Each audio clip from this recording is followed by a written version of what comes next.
Hello and welcome to Tales from the Tumble Tankard. I am Jim, aka Argent Wind, and I am your dungeon master for Avress, the Shattered World. We're here for a special spooky treat here. So hopefully we can move on from our little more serious things into some, well, seriously scary things. So we want to couple things, just to kind of recap a little bit from last week. I did do a video to recap last week's episode because we did have our internet interrupted, and only about a third of the video got actually recorded. So there is a recap video that goes through the whole thing, explaining what happened. And we're picking up from there. But if you didn't watch that video, a real quick recap anyway. The party, after having recovered from, or while recovering from fighting with the shadows in the warehouse of in Bilgewater, were confronted by the town guard, Borthus, the half-orc they had met when first arriving in the city. Sorry, in the village, along with the village reeve. And it seems that Village Reeve showed up at the warehouse there and started spouting some dark, creepy things that Lucas took offense to and blew him up with a fireball, along with the northeast corner of the building. So Borthus, having seen what happened and confronted the party, found out the party learned that a goblin had ended up on Borthus' doorstep, very injured. And once he recovered enough, he warned Borthus that the party was in danger from something that was left behind by Wraith. And so the Borthus went out to check it out there, spotted the reeve, followed him to the warehouse, and saw the resulting ending of that fight. So in the conversation, explained after learning and seeing what's there, he agreed to kind of keep the townsfolk from becoming too concerned or causing any problems. And three of the party members went off to actually check out the Reeves house. Found a couple little things here and there. Trevor found some small-sized wet footprints that led out from the kitchen to the outside. Lucas found a scrap of paper in the parlor reading room area that had abyssal writing on it, and Amethyst found a trap door where she detected some dark and potentially bad magic. They decided not to check things out further that night as they were still injured and the other two party members were still back at the warehouse.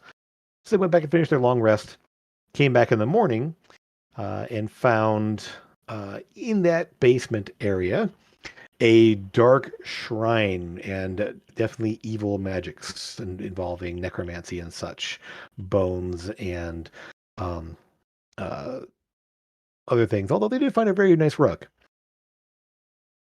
The While they were investigating the area there, oil poured down the stairwell and was set on fire, and the trapdoor slammed shut. Eldon broke the trapdoor partially, but saw that there was smoke pouring down from above, and that the building above was already set ablaze as well. So the party used various dimension door spells and teleported back outside, found the two people from that had set the fires there, and confronted them, captured them, and tied them up to question them. Amethyst delved into the mind of the one that seemed to be more in charge, and discovered that he's definitely involved somehow with the cult. They had inspected the Reeve's body and found a tattoo, some sort of strange black tower with twin moons behind it there, and this villager also had the same tattoos.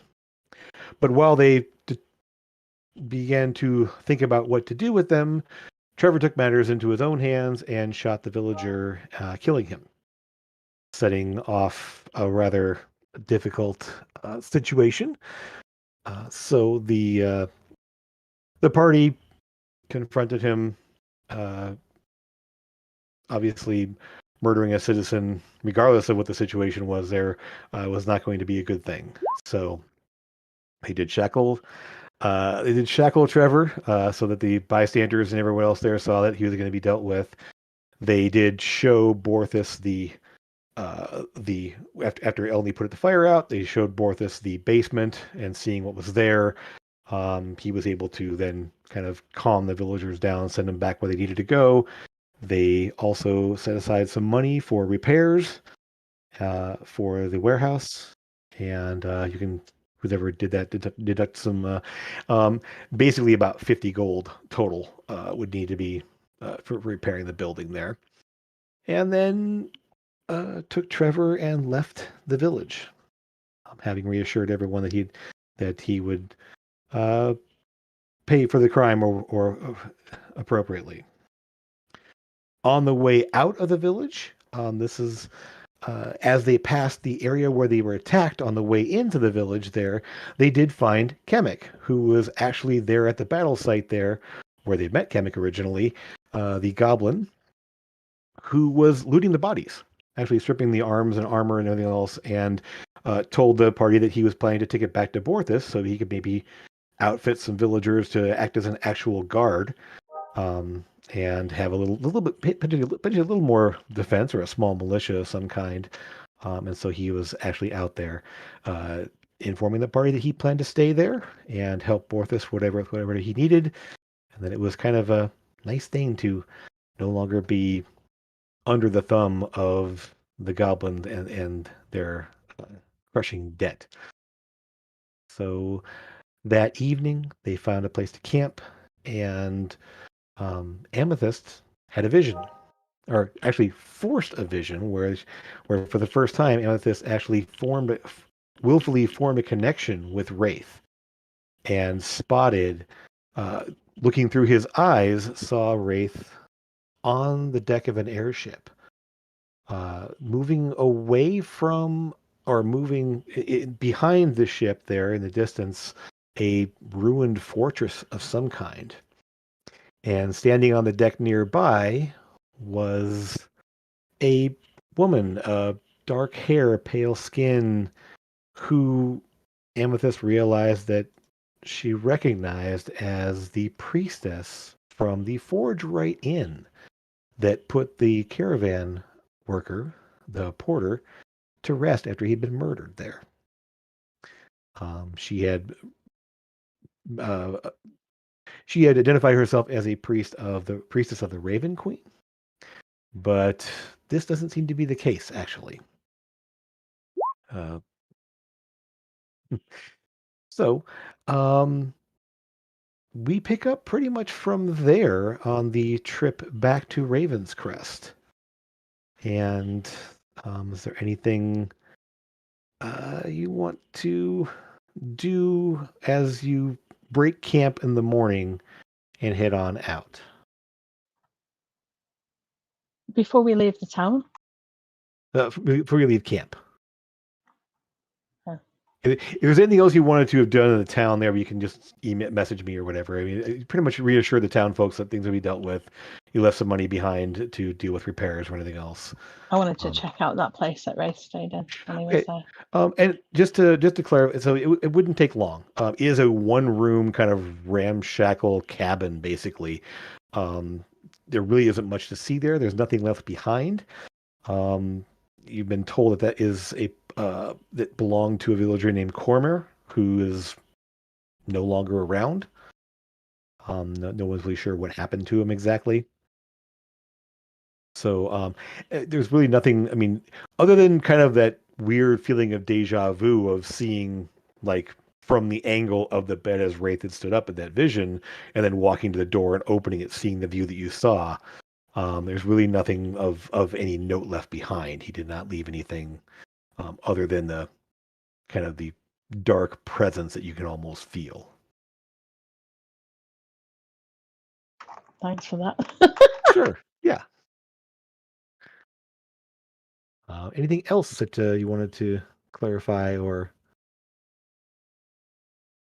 Yeah. I just want to leave on good terms with everybody, and say bye to Kemek and all that kind of stuff. As good terms, I mean, the villagers that are there, they definitely seem like they've been scared for a month. They've had this dark and shadowy person there for a while. These people, these strangers, kind of telling them what to do, and People have ended up going missing. Some people left with them, strangely. So there's really not. So the fact that they're finally going to be, hopefully, free of any strangers or anyone else, it's sort of more relief, kind of that thing that maybe things go back to normal for a change. It's kind of the sentiment you get as you're leaving the village. Mm-hmm. Yeah. So the the rough road heading from Bilgewater over to the north road that you took, that you separated from the airship, just what, a little less than 2 days ago, actually. You start to get closer to that spot there. You see that you see the area where the airship seemed to have crashed, where you saw some parts and everything else there, broken trees and a furrow in the ground. Um, you eventually reach the uh, the point where the road through Bilgewater at the Northport there meets with the North Road from Raven's Crest. And as you make that turn and start heading south there, all on your horses and such, go ahead and give me perception checks all around.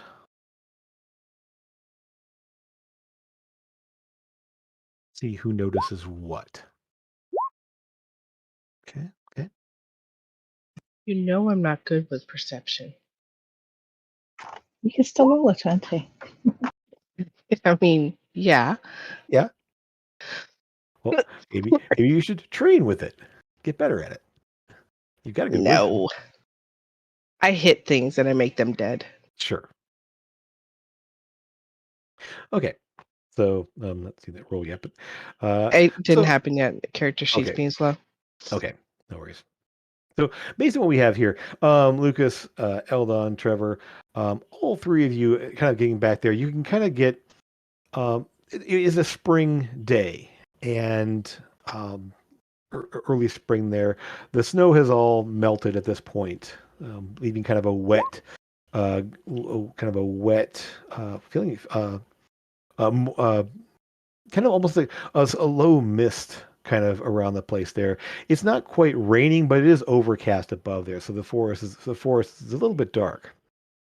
Sora, you can kind of you are accustomed to traveling the roads. It's what you Mm-hmm. have done most of your young life there. You did a lot of your training there. And you can just kind of you've always had this like sense of a little more heightened awareness when you're on a road. And something about this kind of strikes you as there's something not quite right here. Things are a little bit quieter than they should be for a spring day. Things are a little bit more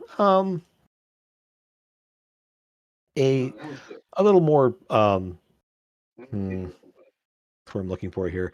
A little more unsettled than normal. Like you expect to hear more animals, you expect to hear more a breeze through the Mhm. trees, and it's just kind of quiet sounding.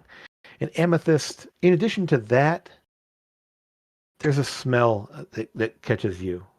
You kind of catch a just though there isn't a strong breeze or anything else. That there's just a lingering smell in the air that you can't quite place. Sort of a maybe uh,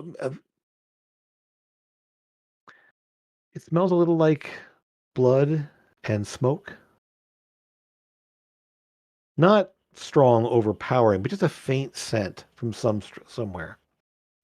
And as you turn and move south, as you move around a bend, a ways ahead, you can see off the side of the road the source of at least the smoke anyway. There's a smoldering fire of a ruined wagon, wheels broken on its side, partially burned, not like caught up and but you can see that there's there's definitely some the wagon is partially burned, maybe from a dropped lantern or something. You're not sure exactly from this distance anyway what it is. But what you also see are the horses that are all on the ground from this far away. Are they alive? Are they injured? They are not moving, and you can see blood from.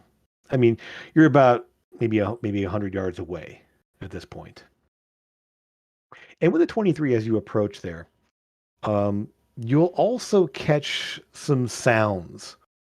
Something kind of digging through the wagon. One of the wheels is broken and it's sitting a little off on its side there, and you can hear there's something like rummaging through the wagon. There's something that's like, and you can see the wagon just shift slightly. Is there something either grabbing or like going through the back of the wagon? The back of the wagon's facing away from you at this point. The covered wagon. And you guys, the rest of you all take note. There are some furs and antlers attached to this covered wagon. Like furs stretch out on the side there, antlers kind of on like attached to the wagon in the front of it.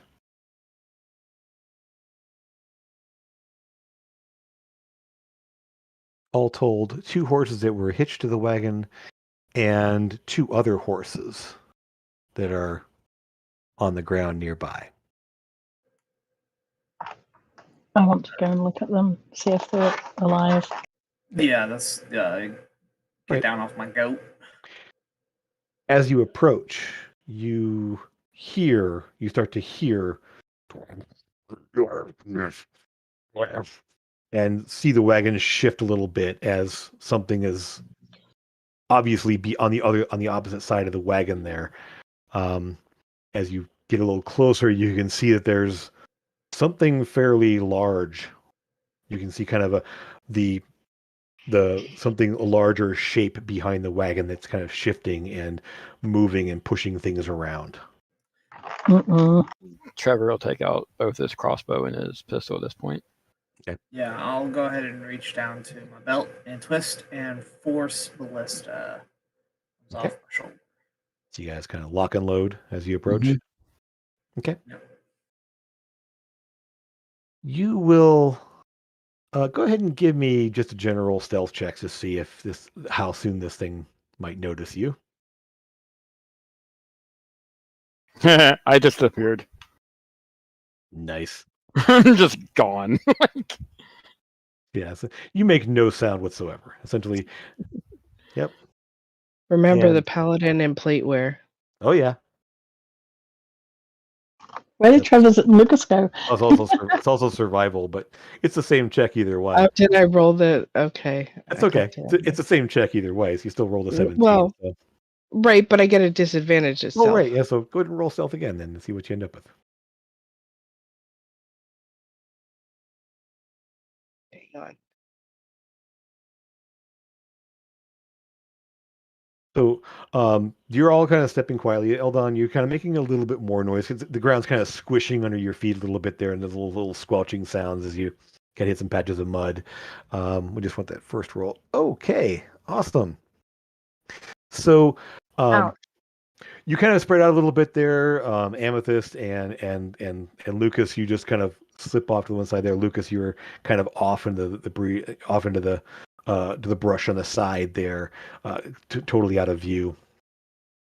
Same with Trevor. You're just like off into the opposite direction there. So what you end up with, Sora, you, in all your time in dealing with highwaymen and everything else, that you tend to just move in and confront. So you kind of go into that "what's all this then" mode as you just kind of stomp your way up there. And as you do, you see from behind the wagon a face look out and kind of looks out at you, and is a large humanoid, greenish skin, kind of warty protrusions, and long hooked nose and teeth, scraggly black hair, and you all recognize a troll. But this one is currently just like coated and covered in like red, and he's like chewing on something, and he pulls off like he pulls off one of the hides from the side there and starts like dabbing at his face, like he's wiping off his face a little bit as you approach. He's like, "This mine. Go away." I don't speak troll. Yep. Trevor, you recognize it. I know you speak giant. Mhm. So he's kind of like, and he kind of hunches over and looks at you. He doesn't go into attack mode for the most part, but you do see him kind of reach behind the wagon, like he's gonna go grab something. So what do you guys do? I'm just gonna charge in. Trevor's a pacifist now, so there's I that.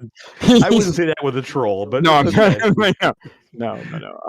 Yeah. I mean, if there's no turn order, Trevor would fire. Okay. So Okay. This says morning, isn't it? We've had a long rest. Oh yeah, it's the next day. Yeah, okay. It's been Right. well over a day. Yeah. So yeah, you guys make sure everything's all reset and your hit points and your spell slots and everything are all set to go. So Sora, you're going to charge in. Trevor, you're going to fire. How about the you guys? And I get 3 attacks to actually remember to dual wield for once. Yeah. Yeah, I'll go ahead and fire as I see Sora going in full steam there. Okay. All right. And how about Amethyst and Lucas? You guys gonna join in the fray, or are you gonna hang back and do something else?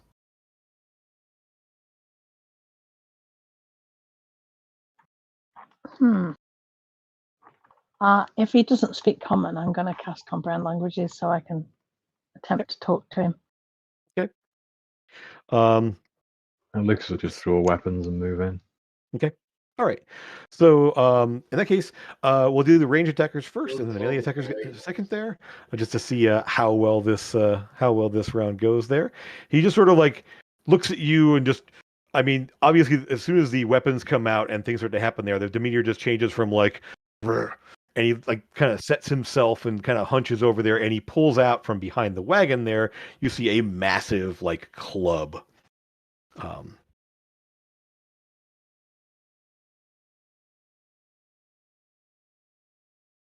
One sec here. Let me respond.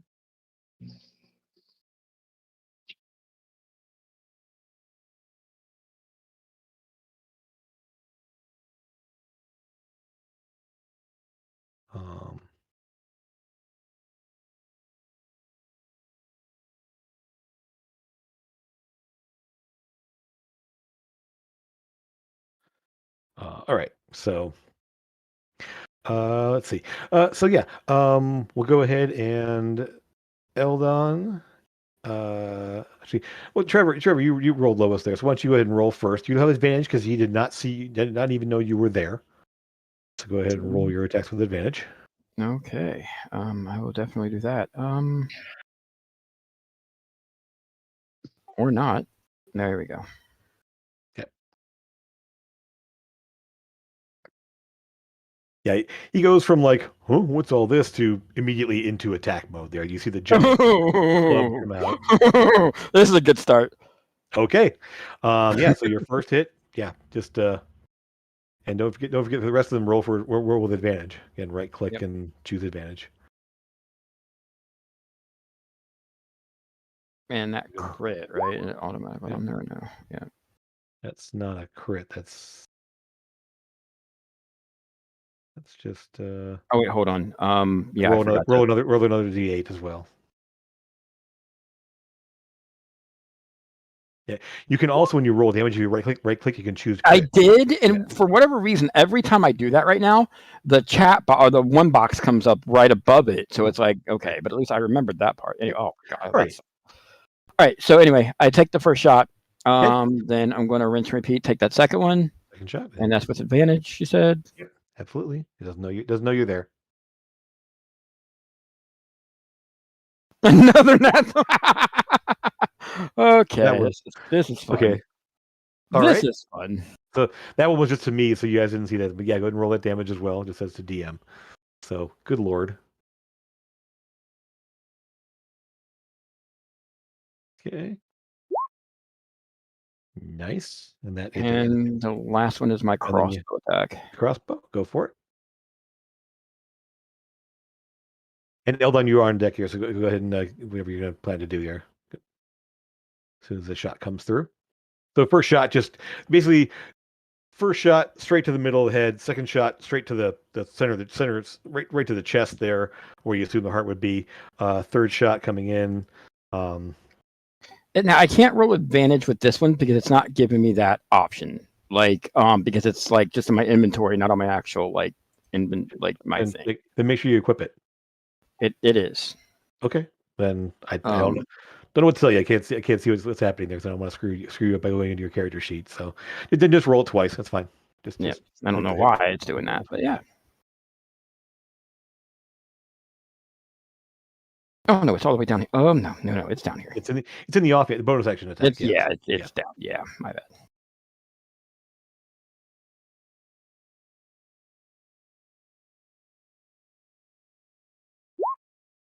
Okay. That would definitely hit. So go ahead and roll the damage.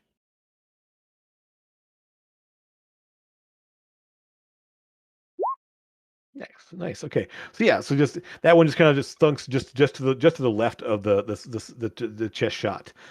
Just kind of another crossbow sinks into there, and just as all three shots just taken there. Eldon.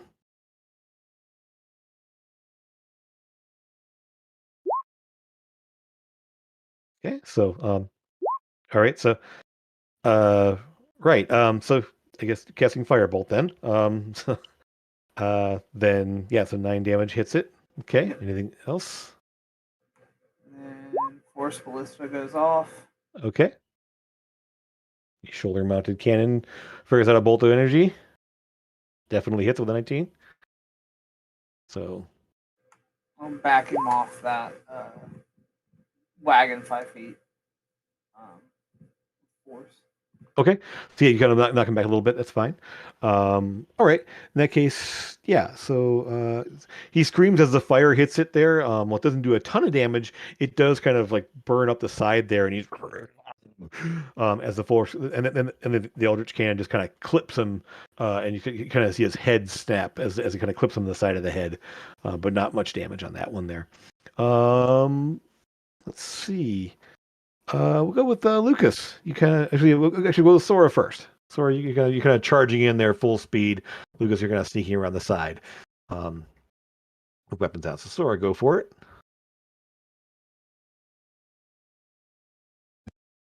All right. Hammer out. Anything else? Any Gucci stuff happening, or just? Nope, just my hammer. Okay. So just the 14. Is that right? Nice. Oh yes, it is just the 14. And you don't have anything else active, right? It's just a straight. No, I do not. It's just a straight one. Nice. So yeah, you just come in, and this thing's about 9 to 10 feet tall. It's hunched over a little bit there, but you just kind of like smash it right in the center of the chest there. Again, sort of like that whole center area of his chest is just getting kind of messed up. Go ahead and roll your second attack then, as you second swing at it. Nice. Yes. So yeah. So again, it's kind of the first one there. You just kind of come up for a backhand and smack it again. Yeah, that's pretty impressive amount of damage there. You kind of see the rubbery flesh kind of like sinks under the hammer there, and you kind of crack into it a bit. And with this, you are gonna hear it's like oh, and basically kind of like that hurt or damn you kind of. I mean, nothing that eloquent, obviously, just like ouch. Yeah, I was gonna have a nice chat with him. It's not happening. Yeah, not likely. No. No. It's a troll that looks like it ate something. So no. Definitely was eating something. And then Trevor, sorry, Lucas. You're already? Holy crap! Yeah, not you again. No, you're. Yeah, I'll move in. So I'm with Sora. So Okay. Outnumbering. Excellent. So yeah, the bonuses to hit there.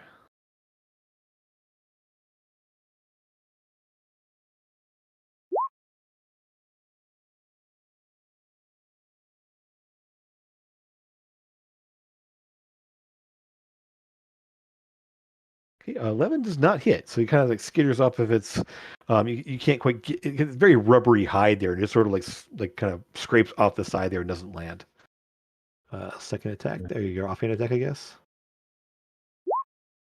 Definitely hits with that one then. So you kind of shove the blade in there, just kind of sticking to the side a little bit.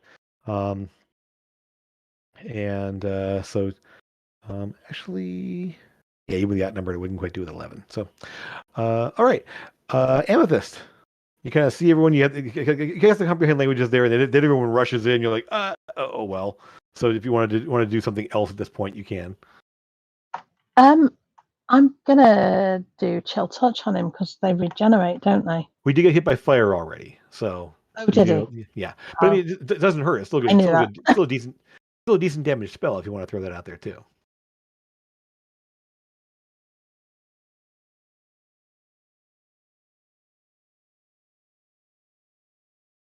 I'll do an Eldritch Blast just because I can. Okay, so 2 attacks, I believe. So roll two attacks on him. Nice. Okay, so twin beams of twin bolts of violet energy slam into it, and you kind of like do it from an odd angle there, and it hits him in the side of the head, and you see him kind of stagger, and that was enough in one round, guys, to take down a troll, as it literally just like kind of like you kind of see it kind of like his eyes cross. And there's still some red on his face and down his chest and stuff like that. Although it's all kind of like mixed in with sort of the greenish black blood that it has. And it just sort of like takes 2 staggering steps to the side and collapses on its side. And is still, because it does not regenerate since the fire damage hit it. And everything is quiet in the forest now. And you can kind of see, like, there should be animals, but you don't really hear any. The scene... maybe that was keeping the animals away, but nope. Well, you see the two horses there have obviously been pummeled. Massive club wounds and such like that. There's definitely broken bones, and there's some like actually clawed bits. Nope, there's no map yet. Fine. So there is like claw bits and bite marks on the horses. You can see that the wagon again, one of the wheels is completely off and it's sitting off kilter a bit there.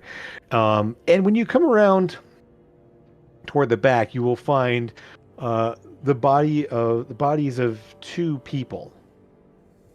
Obviously, they look like hunters. They're in kind of like leather clothing. One of them has a broken bow off to the side. Another one is just, you can see it still has his weapon on it. Didn't seem to be able to draw it in time. But these guys are just broken and smashed. And in the back of the wagon, you find what looks like maybe an elk carcass or a deer carcass. This thing was obviously munching on something that's been freshly killed and dressed in the back there, and this troll was just kind of digging into it there.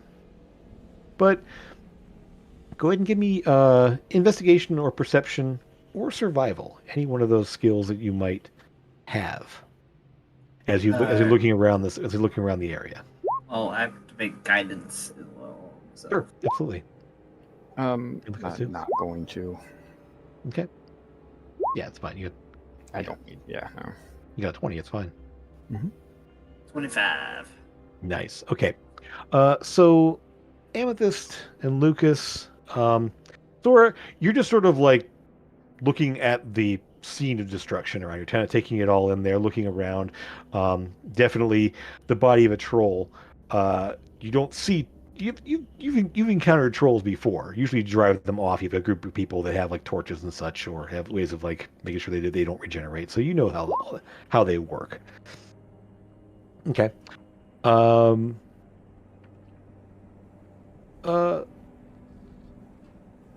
Lucas, yeah, again, you kind of see the evidence of the fact that the men and the horses have all been either clawed or bitten or smashed with a giant piece of like lumber. There's obviously major blunt force trauma and huge gash marks and bite marks on all of them. They're there. But Amethyst and Trevor, you will take note from there that there's definitely more than one set of footprints. There's more than just one. There's obviously from how fast this happened. There's definitely more than one troll, one set of troll footprints. There were 2 trolls here. And Eldon, seeing that there's multiple trolls here, you will also take note that there are 3 sets of footprints, human-sized footprints, that go off into the woods, and 1 large set following after them.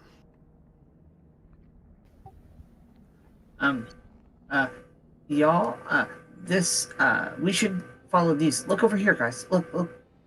Yes. More footprints. This way. Yeah.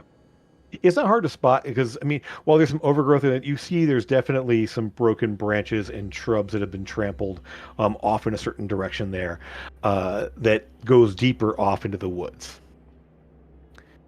From what you can tell, there's definitely signs that this was a hunting party, and you're reminded of the hunting party that you saw on the way from Silverleaf. I remember them. You're also suddenly remembering when you were camping after finding the airship, after leaving the crashed airship site. There were the sound of a couple of trolls fighting over something off in the distance. Yep. So, other than that, like I said, there's some. Like I said, the 2 hunters that were here, you will just kind of glancing around the place there. There's obviously furs and hides on the sides of the wagon. There's some more bundled up inside the wagon itself that are still there. There's also a small lockbox in the wagon as well. Other than that, nothing much of interest around the wagon itself. But the footprints do lead off. Are you heading into the forest? If it looks like there's a troll following 3 people into the woods, I think we should probably go and definitely. Okay. Have a look. Off into the woods we go. Okay. I'll dismiss my goat. Put it back in my bag. Should we sing? Alrighty. I pull out my I said it in chat, but I pull out my dragon at this point. Yep. Which red? Okay, let me swap that out real quick. Yep. I have that. I can do that real fast. Because at this point, Trevor does know that trolls are, Oh yeah. Pretty much everyone from this part of the world has encountered trolls at some point there, and knows that a little bit of lore. One thing. Well, we got up close and personal with a troll before, y'all. Yeah. Yep, and trolling too. So I mean that. Yeah. So is there anything anyone else is doing? I take a quick second and scout through my owl's eyes. Okay. Just to fly over the woods real quick while we're heading that way. He's got a good little range there. Okay. No problem. As you do, as you move further into the woods, go give me perception checks with your owl.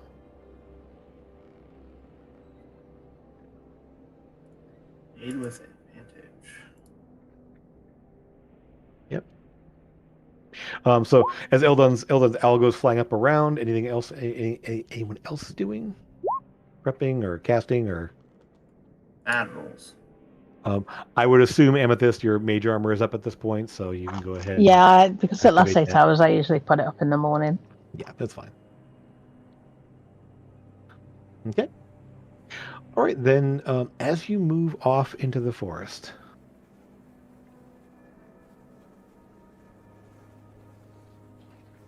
you guys are entering into an area Eldon, your owl just sort of like kind of cruising over the treetops, moving around. Doesn't really spot anything strange. There's definitely, I mean, it's not hard to find the trail of a troll crashing through the forest. And you just sort of see almost like a game trail or something else as some branches are knocked over. And while it can't really see footprints from where it's flying, you can definitely see the destruction caused by a troll rampaging through. However, there's really nothing else. The forest seems darker as the owl moves in. There's definitely a stillness and sort of a low. That mist that you saw earlier is sort of overlying everywhere. Just sort of creeping through the trees a little bit lingering at the ground, and definitely very little in this. Like I said, no wildlife, no signs of other birds flying around. It's all just sort of still and not quite right, as far as you can tell. Go ahead and place yourselves. As you move along in this space here, go ahead and drop yourselves on the map on the southern port of the picture here.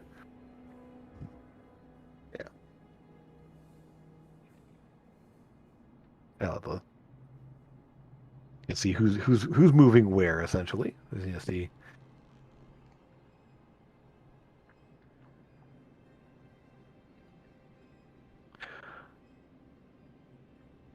Okay. Is that everyone? Am I missing somebody? Sora. No, Sora's there. Say no, she's left. Yeah, she's there. I'll go next to Sora. Okay. All right. So,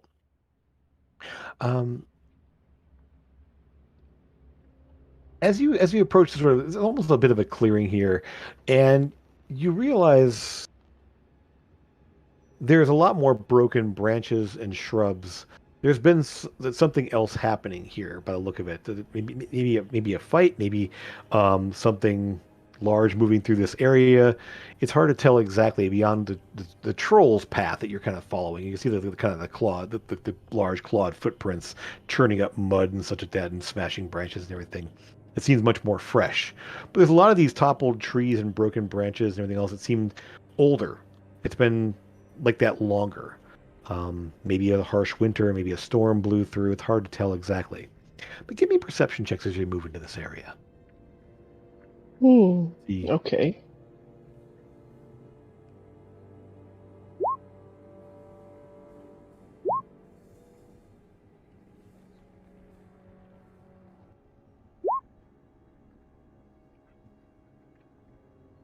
Okay. Not bad. Not bad. Yeah. You can hear something moving off in the trees. Like in different directions. Just sort of a scratching, scraping sound of things like stepping on branches or stepping through like piles of leaves or just snapping of twigs as things are moving. Something is moving out in the trees. It's hard to see where, because again, it's kind of all around you at this point. And you're sort of like seeing, just trying to spot anything that would be out of place or catch your attention. Amethyst. Straight ahead.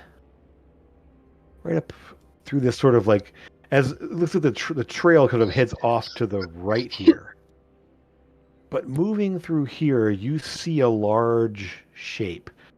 It looks like either hunched over or maybe like a deer or something like that. It's hard to say, but you just see sort of a shadowy presence right up in here in this sort of gap in the trees. Doesn't seem to have. It's sort of just moving slowly. Just. And Lucas. The 21. There's something else over here. Moving slowly. You can hear it. You can't quite see where it is, but you can definitely hear something you hear a snap of a twig, and you look over in that direction there, and you can't quite make out a figure of any kind, but there's definitely some movement over in this area as well.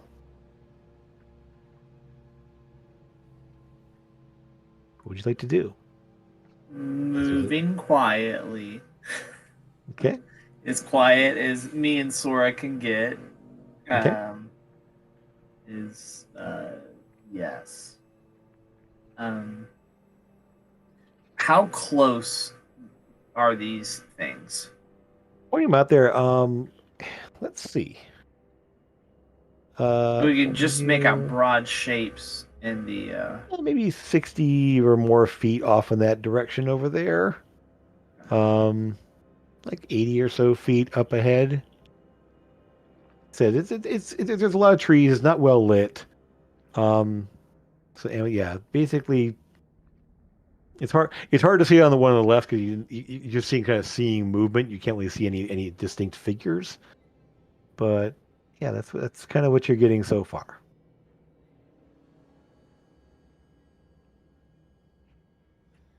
I mean, I don't really want to activate lights. It's not really dark enough you need to worry about so much. It's not really dark. Okay. It's sort of like overcast forest lighting. Right. Deep forest stuff. Yeah. Hunting forest stuff. All right. Let's go look. Come on. What? Let's go look. Yeah, let's go. Let's go quietly. Okay. So which way are you heading, and who's making the stealth checks? Off to the left. Off to the left. Yes, Okay. I'll make stealth checks. Okay. I'll move up a little bit as well. Yep. Just a little bit, not too far from the group, obviously, or anything, but 10, 15 feet. Like about right there. I'm not being very stealthy.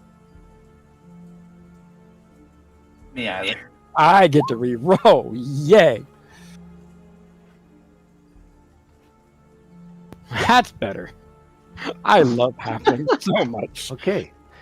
Nothing like seems to like move out toward you or take notice of you specifically. Let me see something real fast. Nope. And what you see, of course, until Sora moves. So you're all moving sort of quietly and stealthily, getting closer there, and you all see a humanoid figure right around here. It's just sort of standing there, like looking down at the ground, kind of not really moving, just sort of. It's hard to make out any details again through the trees and through kind of the gloom that's there. And with a 25, Trevor, you get closest to it. As you get there, not only can you see, there's one of its arms is hanging wrong, and there's a smell. A strange, partially maybe rotted smell. And you can't tell if it's the mushrooms and things of the forest, or if it's coming from that figure. But as you kind of creep up to it, you get a decent look at it there's a crunch behind you, and it turns and looks at you. And as it does, Trevor, like not only is the arm hanging wrong, the left side of the face is just sort of gone. Like it's been torn completely away. And there's a faint greenish light coming from the jaw, kind of hanging harshly open, and from the one remaining eye. As it looks over in the direction, it doesn't see you. It doesn't look at you, but looks over where the noise came from. And it starts to move that direction.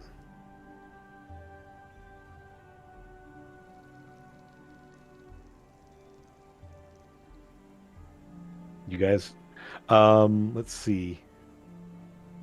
Everyone else will see this thing start to move. at this point.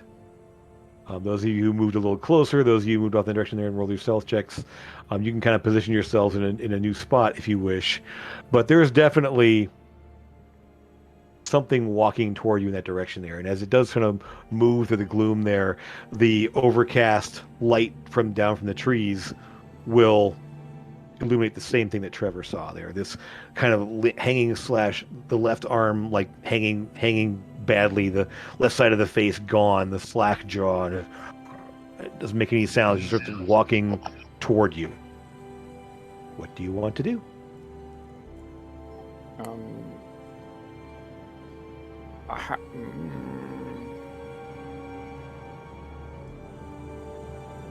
Anyone got any suggestions?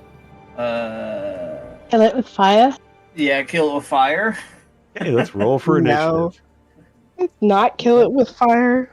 No. Can Sora do like a pingy thingy with her? Oh yeah, it's undead. Oh yeah, absolutely undead. Yeah, it's 100%. The second we kill it with fire. Sora, moving there. There's more out there. Oh, this isn't alone. It's not the only one, guys. There's one over here, and you think, although you can't quite, because it's not quite in your range, but you know that there's more off in this direction as well. It's sort of like you can't pinpoint those, but you can sense that they're there. So let me get it before you roll. Let me get the turn tracker up here, and let's start rolling for some initiatives.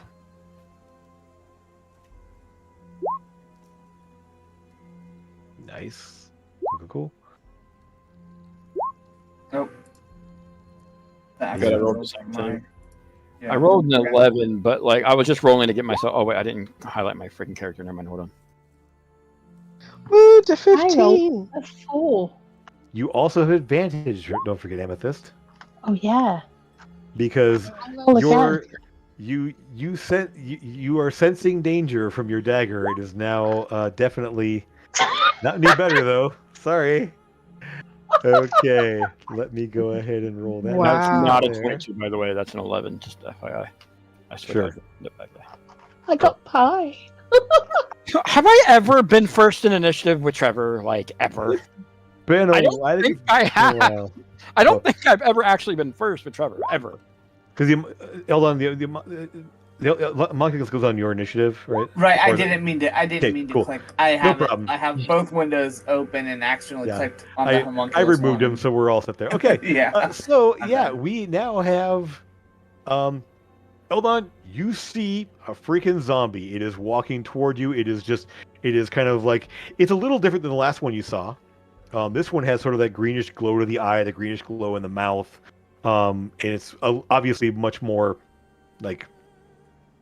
Showing signs of damage. You also see that it's sort of like there's scraps of leather armor that are partially shredded and such. There's even a dagger still on the hip, like in a sheath on the hip.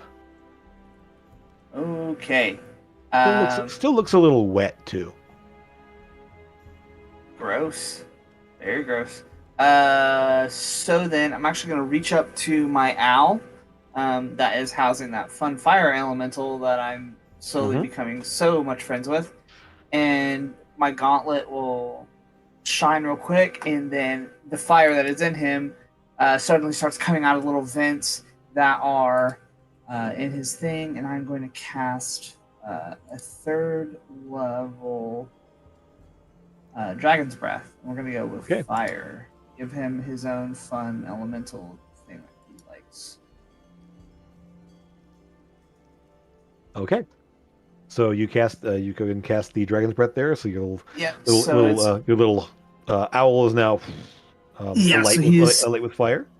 Yes, and then his bonus action. And then my bonus action, I am going to go ahead and shoot the thing with my Force Ballista. What's that I can do on my bonus? Ooh. You know what? That still hits. It still hits. Zombies have an absolute horrendous AC. This one seems to have a 0 AC. Let me fix that. There we go. So then, as I'm like reaching up to touch him, my force cannon will like and boom, out and shoot him. Oh yeah. So there's a few too many things happening there. So the fire damage is actually force damage. Is that what I'm looking at? No. I'm sorry. I rolled. You cast Dragon's Breath. Yeah. So you can't. I cast Dragon's Breath. Oops. Right. So that's your action, right? Or is that and then actually here's a my bonus. Action? My bonus action was actually do 2d. There you go. Yeah, that's what I meant to do. Gotcha. Cool. Sorry. All right. So yeah, you just and it just sort of like bash like hits the thing. The whole left arm kind of like flaps and from the force of the impact that it hits there, but just sort of like as it kind of moves toward you. Okay. Let's see. Is your I have to control command him. it. I have to do that. I have to tell him what to do the one time, and then he'll do it on the rest of the turn. So next time. All right. Yeah. Cool. Then I can Lucas, use him next time. You are up, Lucas. Can I reach it and attack?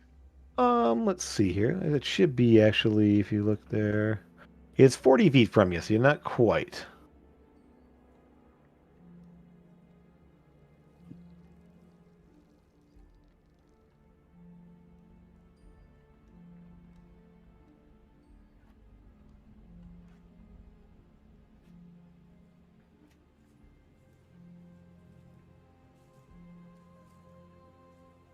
Distances should be correct on this map, on this image. I'll just move up to it then. Okay. The weapons out.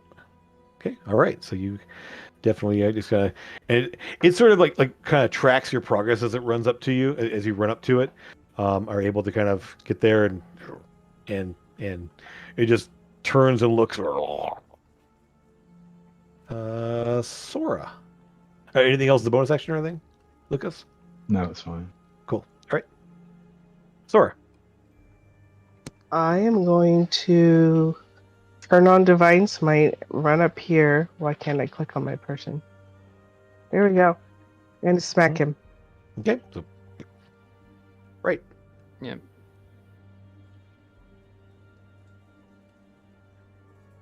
Divine Smite is on. Smack him. You definitely hit. That's a 20 damage there. It is. 11 radiant. Okay. Yeah. Uh-huh. Let's see. It just goes there. Let's see. Yeah, it collapses just, and you just literally just cave in parts of the body as the hammer hits it there, as it collapses under the weight of your hammer, and the divine energy just races through it, almost illuminating it from within. Sort of that little like that skeleton effect, that X-ray effect from the skeleton, as it races through the entire body there, and then it just crumples into a lifeless heap. Because zombies cannot keep going with radiant damage. Anything else you want to do?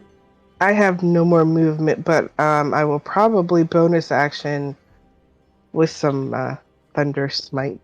Yeah, cool. So you ready for the next turn. Yep. Okay. You are up then. Okay. Then we're gonna bring some things into play here. Let's see. As you're kind of all getting into place, this thing that you saw, Amethyst, comes charging through the trees. As much as a partially rotted, zombified elk can charge through anything, but it does come charging at you. Let's see how far I can get.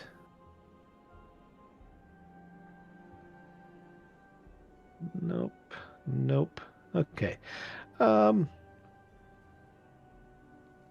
Yeah, so it's going to actually, it moves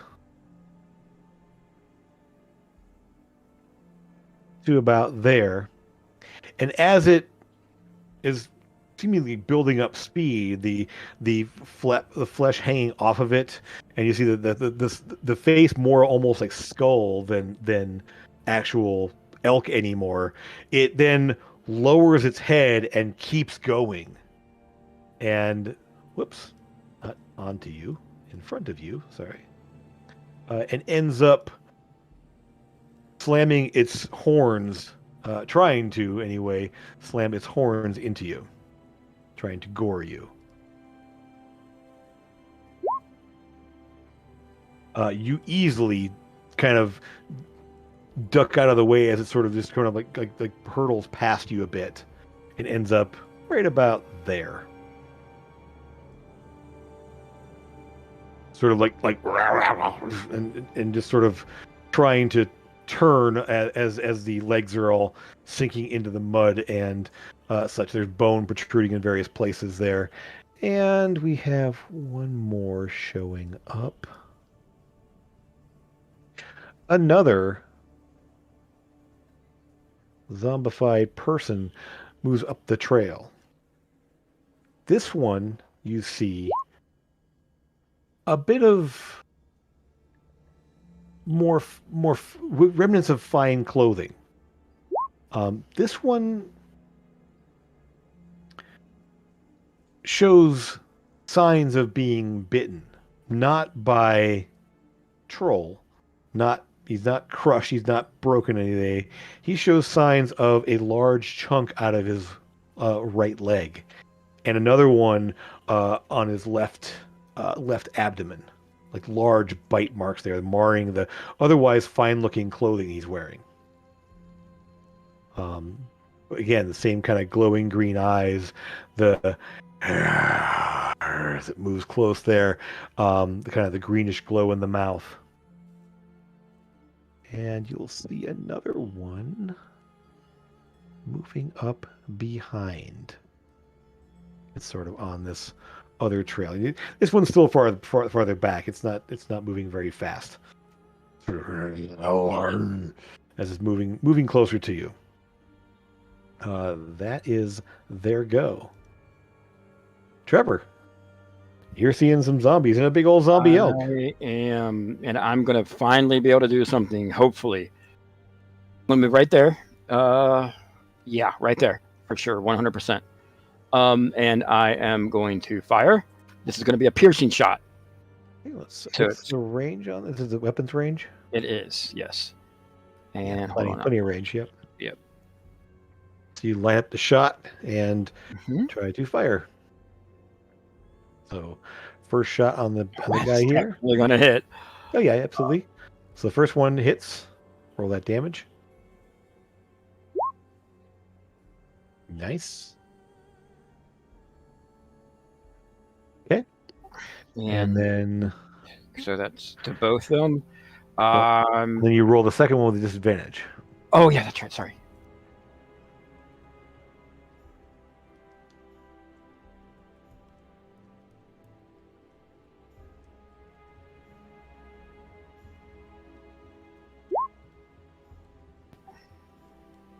So 20. Yep, that definitely hits. 22. Low damage.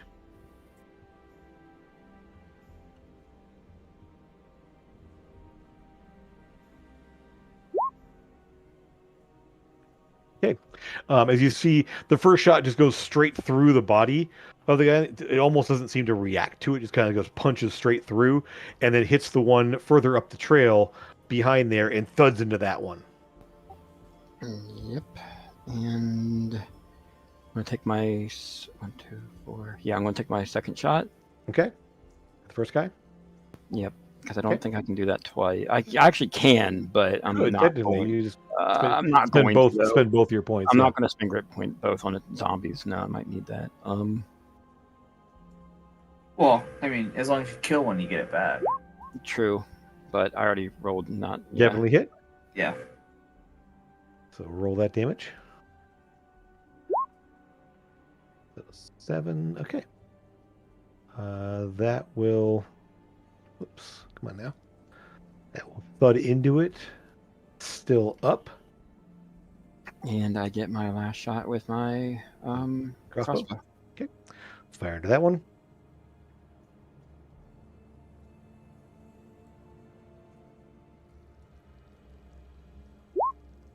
Definitely hits. And I would very much like to add a D6 of fire damage to that. You don't really need to. Oh, okay, then I will not. Well, I don't may, think he's within 30 feet anyway. I don't know. Hold on. He is, yeah. Okay. Okay, so that will take him. But now he's going to make a save. Oh no, I couldn't do that anyway. He's not within 30 feet of my dragon. Oh right, okay. Let's see. DC of 5 plus 17. So, okay. You see him kind of collapse as the bolt kind of sinks into the leg there and maybe severs a tendon or something. But then it stands back up again. And I am going to, with some movement here, I'm going to stay right where I am. Okay. All right, then. We have... One second. Okay, cool. All right. In that case, Amethyst. You are up. This elk just charged past you, so there's some zombies up ahead of you. I'm going to cast Summon Aberration. Bring out the one you want. You should be able to drag I them want out. him there between us. Okay, so you're bringing out the Beholderkin. I don't mind if it pushes me back a bit. Yeah, sure. To squeeze in. Yeah, I was going to do that. Oh, I forgot about that thing.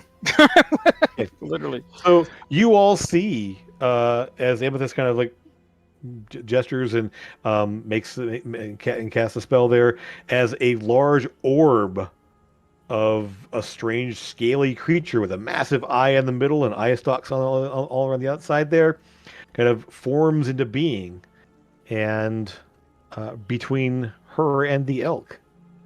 And what would you like to do with it? Yeah. A couple of them. Yeah. And so it just kind of thuds into actually, yeah, these things are psychic damage isn't a big deal. You see it sort of like recoiling as these beams like slash into it.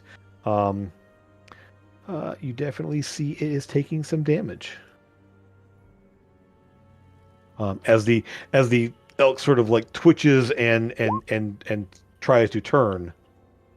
And yes, it seems to be following Amethyst's orders, at least at this point. So you're not sure exactly what else it's doing, but yeah. So the elk is that. Anything else, Amethyst? Kind of want to move, but I don't. I'm scared. I'm okay. I'm all right, I think. Okay. For now. Eldon. I'm going to reach over to the side that's holding my shield and flip a switch on my little gauntlet that's there, and I will activate my rocket boots is my action. Okay. And I'm going to fly up 10 feet just outside of people being able to hit me. And then I'll start floating up this way a little bit. And then I will, as my bonus action, order my owl to fly, burn undead, and then fly back to me. Okay. So, sorry. I know. I have two. Yeah, I'll pick that up there. It shouldn't be on there. Okay, there we go. Okay. All right. So Back. go ahead and it's a saving throw, right? Yeah. So. A dex save, I assume. Yeah. So he's gonna fly over here. Let me pull up Dragon's Breath third level. It is a dex save, DC 18. On the elk. Okay, gotcha. Yeah, on the elk. Yeah, he's gonna fly. He's gonna hit that. And then he'll fly back to me. Let me pull that up real fast. Look at that, a 0. Cool. It takes the damage. 16 damage. Yeah, it just it does get to try to save. Let me see if it does. It does manage to actually. Crap. Yeah, it does. Yep. That's that con save. But it's Darn, I'm dead. Essentially you have a elk, well, an undead elk on fire, just sort of thrashing around at this point. It's still moving, but obviously is not doing well. The fire is still like it's the remnants of its hide are actually on fire. Its horns are actually partially on fire as well, as this thing is like just sort of like thrashing around there under the flaming breath of your familiar. Anything else? That is my turn. Okay, Lucas, you're up.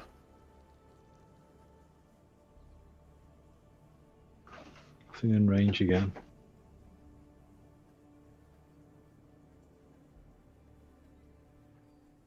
Yep. I will just move. Okay. To there. Get melee with it. All right. Anything else? Bonus action or anything? No, that's fine. Double move. Okay. All right. Sora, you are up.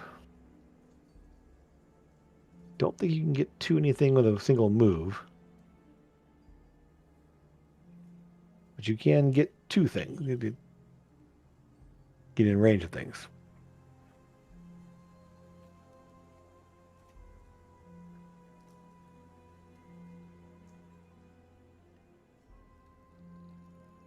If you're talking, I can't hear you. I muted myself because of coughing. Okay. Gotcha. Okay. I can get there because I think that's roughly where I was before. Yeah, roughly. But like you said, I couldn't hit anything unless I do Dragon's Breath. Or you can do a javelin. You do have a javelin too. I do have that lightning javelin. No, it's just a straight javelin. It's a spellbreaker javelin. But it is a magic weapon. No, I think I would do Breath Weapon. Okay. That sounds like more fun. Okay. Unless...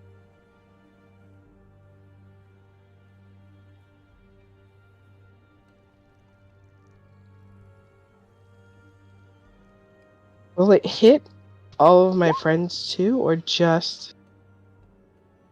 I believe it's each creature in the area. Yes, it's not each creature you choose. No. I would throw the javelin. Okay.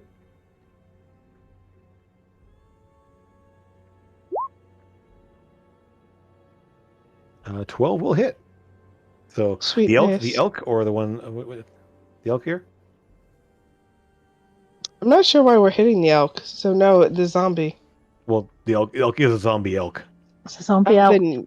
Then yes, because it is attacking my peoples. Yeah, it is an on fire zombie elk. So yes, all right. Yes. Then I will hit it. Okay, then you're using the smite. Actually, can you use the smite on a javelin? I think I can use it on any weapon attack. Then you could if you wanted to expend it. Actually, it's your next hit, so I think your thunderous smite's going to go off regardless because it is a weapon attack. It is your next attack with thunderous smite. Yep.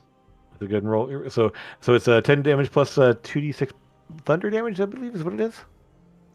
Roll at 2d6.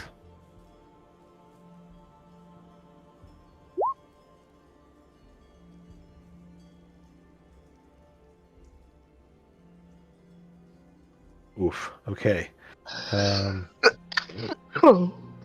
This might not be possible for it. Let's see. Okay, then. Never mind. The javelin thuds into it there. The thunder damage goes off. Just it's shaken and kind of like knocked back partially. Is there a secondary effect on thunderous smite? Does it get knocked down or knocked back? No, they just go deaf, I believe. Oh, okay. So it just sort of like takes it. It blasts so part of the hide and you can hear kind of you almost hear the bones rattle from the impact of it there, but it just and manages to keep on its feet. Divine Smite only works on melee weapons. Gotcha. It says that there, but I think does Thunderous Smite work otherwise? Yeah. Yeah. Okay. In that case, yeah. So it in that case, there's no thunder damage, so it doesn't go. So that doesn't go off. You still have the Thunderous Smite prep then. Sorry. It It's does still there. Yep. It's still up there. The javelin's stuck into it, just kind of stuck into the hide and embeds embedded itself pretty deep into it too. That's good. But doesn't seem to notice. Melee weapon attack. Gotcha. Cool. Perfect. Great. Anything else you want to do?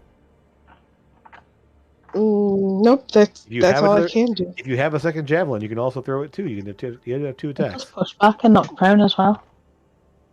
Well, it's also a melee weapon attack. Right. It's only melee. Yeah. So it doesn't actually get expended. So. Yeah. So it's still hitting the. So I have a second javelin. How many of those did I have? You have the one magical one, but I thought you had a normal one as well. I do have 2 normal ones. Then go ahead and throw another one. Sorry, y'all. I'm not used to throwing javelins. This is a new thing. That one actually on a zombie that hits. Let's see if he can save from that damage. Good God. Okay. It does. Watch out, He y'all. said, does that push back or anything? She said no. And I looked it up and it does. Because he saved. Sorry. No worries. Sorry. It's okay. Second javelin sticks into it there, and it sort of like, again, just kind of like sticks also into the kind of the rib area of the thing there, and just sinks in partially and still sticking out there, but it just keeps moving. Yeah, let's see. That's everything I can do. Okay. I think it's their turn. No worries. Not at all. So the elk sort of rears around there. We'll just and it literally kind of rears up on the hind legs there and just tries to slam its horns down into the thing that's here in its face now. Since there's other things in the way. Let's see if we can actually hit this thing. Sorry. No, it's actually going to try to bite the thing. It does not. It's sort of like the beholderkin sort of like gets knocked back partially by the horns. They don't stick into it and kind of skitter off of its scaly hide, and the teeth cannot find purchase. The zombie here is going to try to bash Lucas. With its like undead meaty fists. With a 20 to hit. So 4 bludgeoning damage as it goes. One. Let's see. Maybe see if that's far enough for it to hit to you. Yeah, I'll use my reaction and do cutting words to try Roll and it. reduce the damage. Okay, roll that. Your bardic inspiration or bardic die. Yep, you take no damage. You just sort of like it call out to it there, and it just sort of it hesitates for just a moment, and you manage to dodge out of the way of the strike instead, and take no damage from it. The other one, I don't think it's going to reach you. No, it's going to rush up to you, however. It's going to move to there. That's all it can do. And then we have our last 2 little friends here. As these 2, one will come rushing up. So from the trees off to the right side of you guys here, come two bounding, wolves. They rush right up to here. They cannot attack. It's their whole movement to get there. But they come bounding up there. And these, again, partially rotted, the same green glowing eyes, the large teeth. They're almost, since the flesh is partially rotted around the mouths and everything else, that You'll notice actually the lower jaw on these is almost gone, like worn away, and there's sort of a green dripping something from its jaws from its jaws there as it bounds into view. Trevor, there's some zombies all around now. Yeah, there sure is, isn't there? Okay, so I'm gonna use my last 2 shots. Okay. No, I'm not. I mean, I am, but I'm gonna attack the elk first. Okay. First shot. That hits. Roll damage.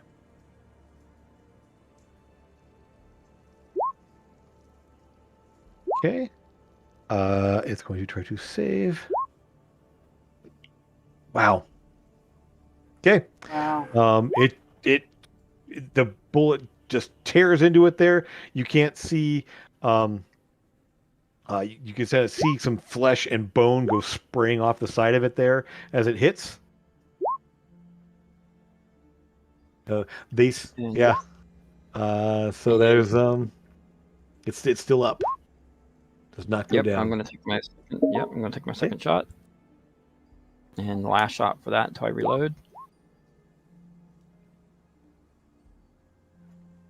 Okay. Definitely hits. Mm-hmm. Nice. Okay. Let's see if we can make another miracle happen. It does collapse as it finally just as this time you actually hit the hip joint, the front hip joint there, and the bone shatters, the whole leg falls, and it collapses at the ground on its side there.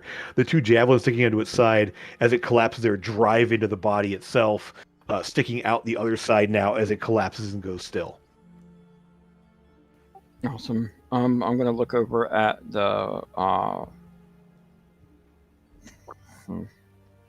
this one, the zombie right there. I'm gonna attack with my crossbow. Sure, go for it. You hit. Roll that damage.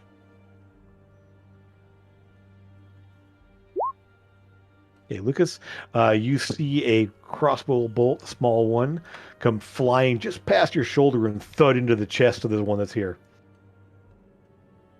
Does not go down, but it definitely just kind of sink deep into right into the chest. I'm going to use as much of my movement as I can, and you have like 35 feet. Yeah, no, 30 feet. 35 is because the boots are straight on springing. I think that just brings me from 25 to 30. I thought. Oh, that's right. Yeah. You're right. Sorry, you started at 25. Yeah. Yep. Yeah. But no, I'm gonna get around. I'll take an extra. 30 feet will get you to either the wolves. Oh, I'm not going towards them. Okay. No, I'm going away. Sure, come on. Okay. Yeah. I mean, I am a gunslinger after all. Yes. Right there. Did I move too far? I couldn't really. That's fine. Okay. Yeah, no worries.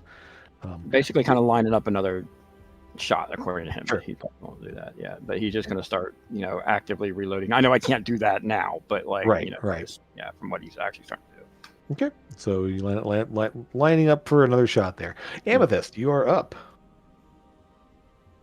Believe it's your bonus action to have your thing attack, or you just tell it to keep attacking? Oh, sorry, Jen. Yeah. That's what I was checking. Hold on 1 second. I forgot to move because he acts on my next turn. Right, he'll move and dodge. It's all he's going to do. So you kind of, because you need to give him a command otherwise as a bonus action. Oh, so he can't. Okay. Yeah. Yep, you're right. Yep. Yeah. So he's sort of like staying out of the fray for the moment and just go into dodge mode. He's going to move right to here, though. Okay. Cool. There. All right. That works. Alrighty then. So Amethyst, yes. Yeah. No. Yeah, but verbal commands. Yeah. So you just No go action. ahead. No action by me. So okay. Just does what I tell it. Okay. So you tell it what. So what you tell it to do in a moment. So what are you going to do instead? I'm going to. I kind of want to move, but at the same time, I want to use. I'm just going to cast Psychic Lance on it.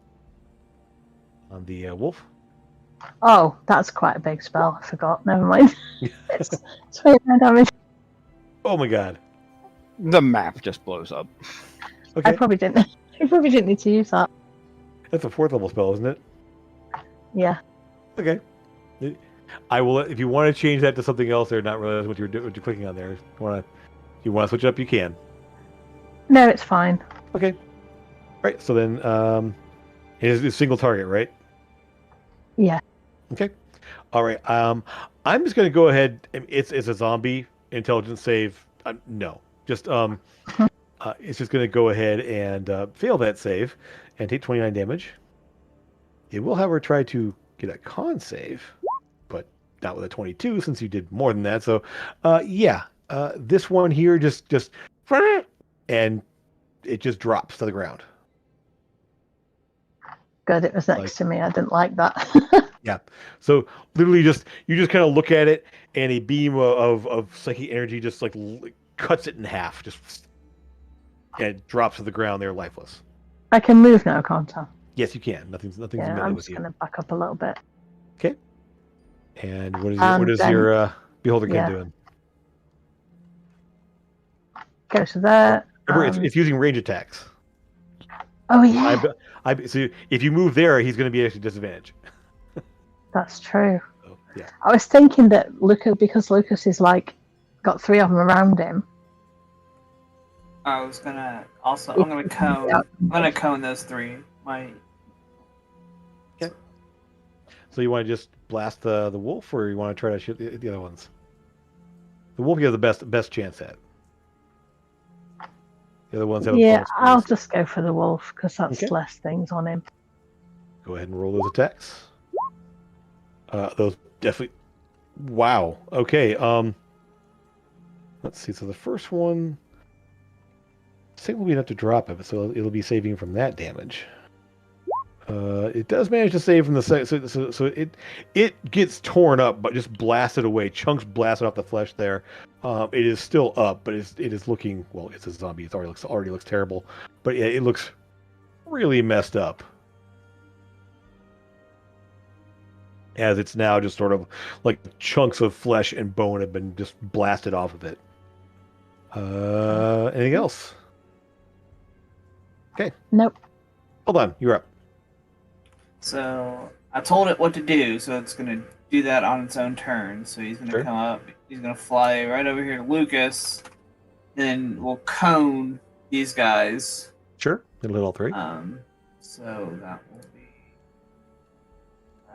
dragons. These are all dex saves. We can just do that one dex save for all 3. 3 dex saves. This is probably not going to go well for them. Very low damage. 17. Okay, great. Still is not enough. A 14. Pretty good saves from them, but not enough. So 11 damage. Okay, so this one will try to make it save. Makes it save. The second one, no. And the last one, no. That'll be up. Okay. All right. So this second one, the middle one here, does drop. The first one is lit up, but nope, hold on. Is lit up but still standing. Okay. And the wolf is still standing as well. All right. Then for my action, I'll use my Manatech Gauntlet and shoot the things with magic missile. Okay. So we'll just roll some. So one each. Two towards the zombie, 1 towards the wolf. Okay, so the zombie's first save makes it. Second save does not. 2, 3. Oh, actually, it's only 2 damage. Okay, it will make those. And the last one. Okay, they are all broken up, but still standing. Bonus action. Okay. I'll use my turret Okay. It takes me a minute to get set up, but once once it's all there, it's like just it's flying out there. Yep. Yeah, everything gets going here. All right, so then that a It hit. definitely hits. Absolutely. And then 4. The wolf or the this zombie? This will be going for the zombie. Okay. There we go. 10. And I want to push him off of Lucas. Okay. So bump him back a bit there. He is still up. I'm rolling so low. Actually, no. Hit it back because it's nope. With 10 damage, that does not. He does drop. Sweet. Because it's 5+. Cool. So the wolf is still on you, Lucas. There, it is your turn. As the zombies around you have been kind of blasted and smashed and lanced and bits and chunks and flying off of them as they're all getting hit there and they're roasted. It smells really bad. These are like burning zombies now, that like just kind of all around you. I'm just attacking. Okay, you get the wolf there. Yep, go for it. Definitely hits. Let me see if it can save. That's a nice sword. Where'd you get it? Let's see here. Manages to save. Offhand.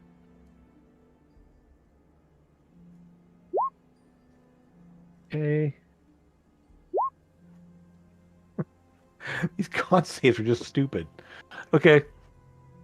You stick, and it just you kind of just sink into flesh there, and it just sort of like twitches and keeps moving somehow. Like you're definitely sinking like your weapons into this thing, and it's showing you're doing damage. It just keeps going. Anything as a bonus? So you already do your bonus action. Anything else? Also bonus action. Okay, Yeah, that's fine. All right, Sora. Is that last wolf on Lucas over there? Kill it. You're muted currently. Yeah, that again. Sorry. Yeah, no worries. Between allergies and being sick, I didn't want to cough in everybody's ear.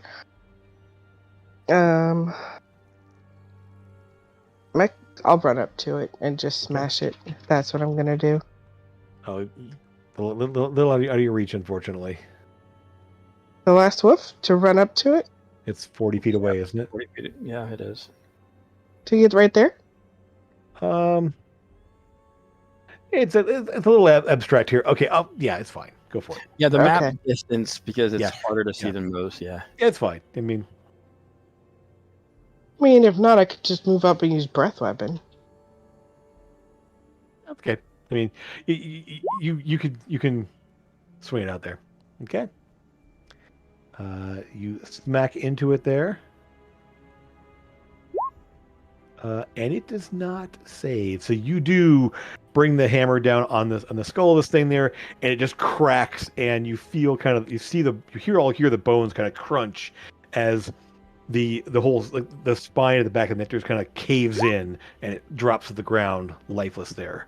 And you see there's just sort of this like greenish goo from its mouth that's dripping down there, almost like it sizzles a bit when it hits the ground. And everything goes quiet once more as the thing is still and unmoving.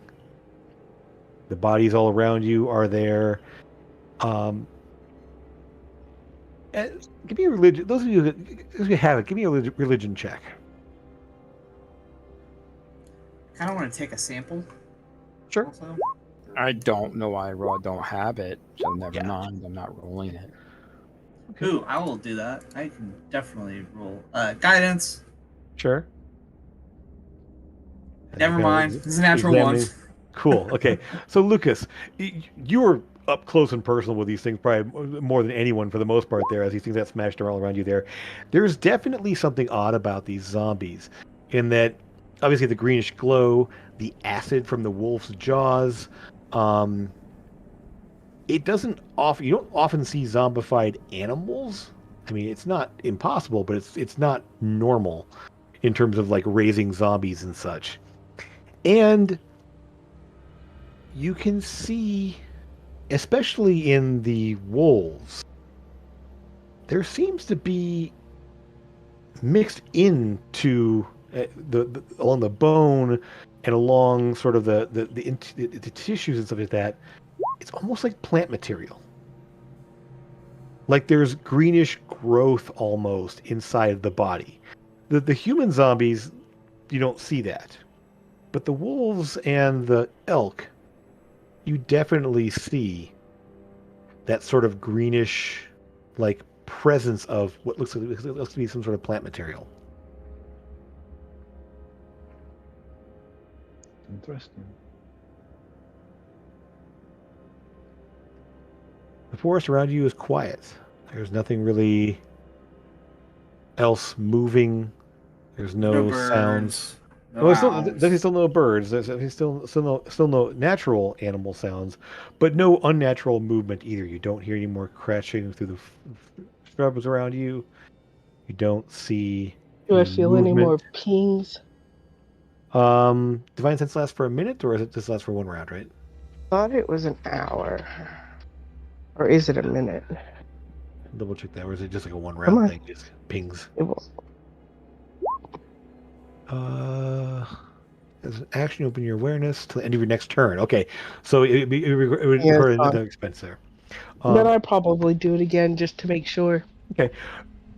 The area around you is definitely quiet. You don't see any more active undead. You definitely sense there's undeath among the things that were here that is fading away as the force that animated them is gone now. But I will also say there is because reading further down in there, it's not that this forest is desecrated, but there's definitely something wrong in this region. There's a feeling here that's just not natural. Beyond just the creepy aspects, beyond the fact that there's zombies running around in this forest here, but there's some presence in the forest that feels similar to being desecrated.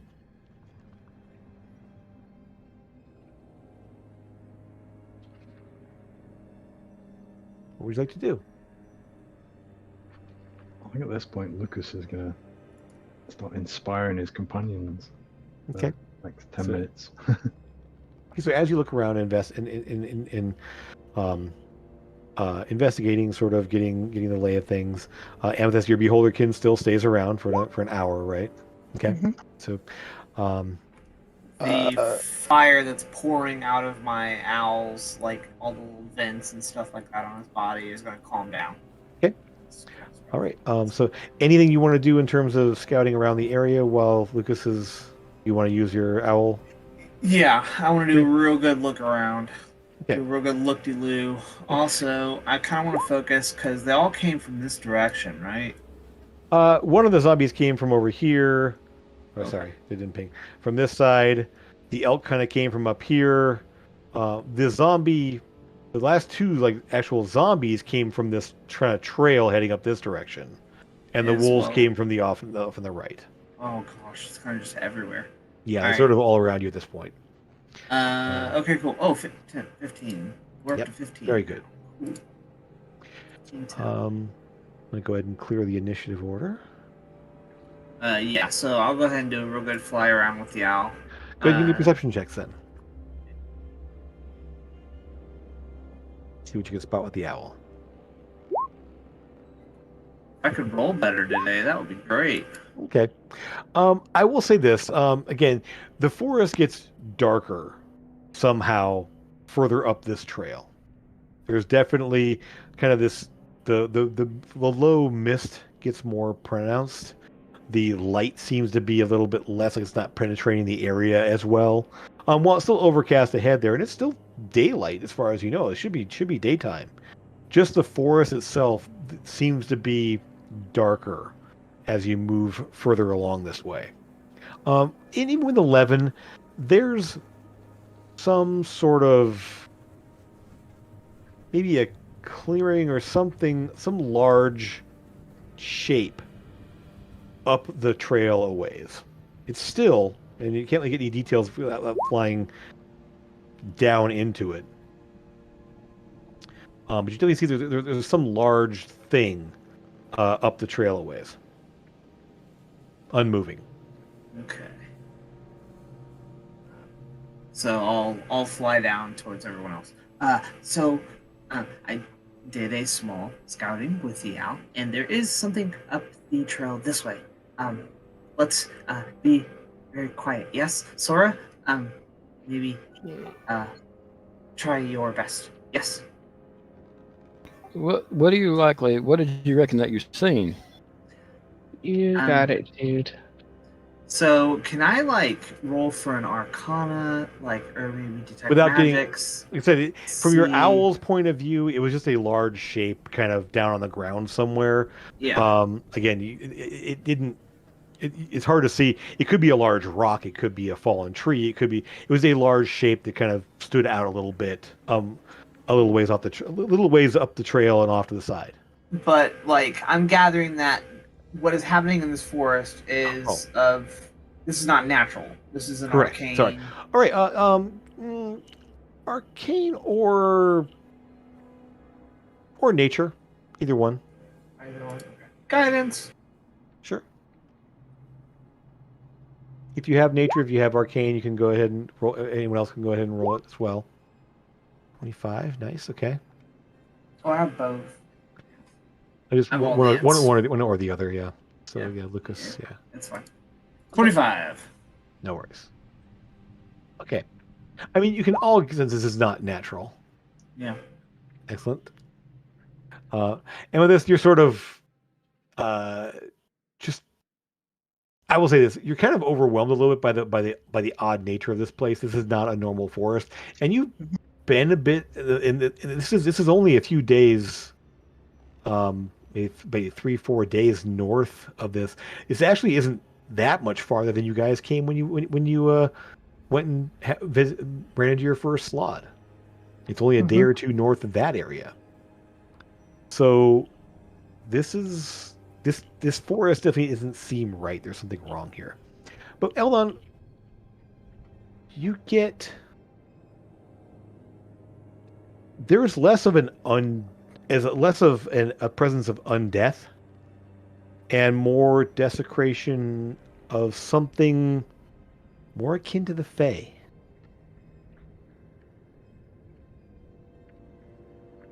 Interesting. It's twisting nature around unnaturally, not the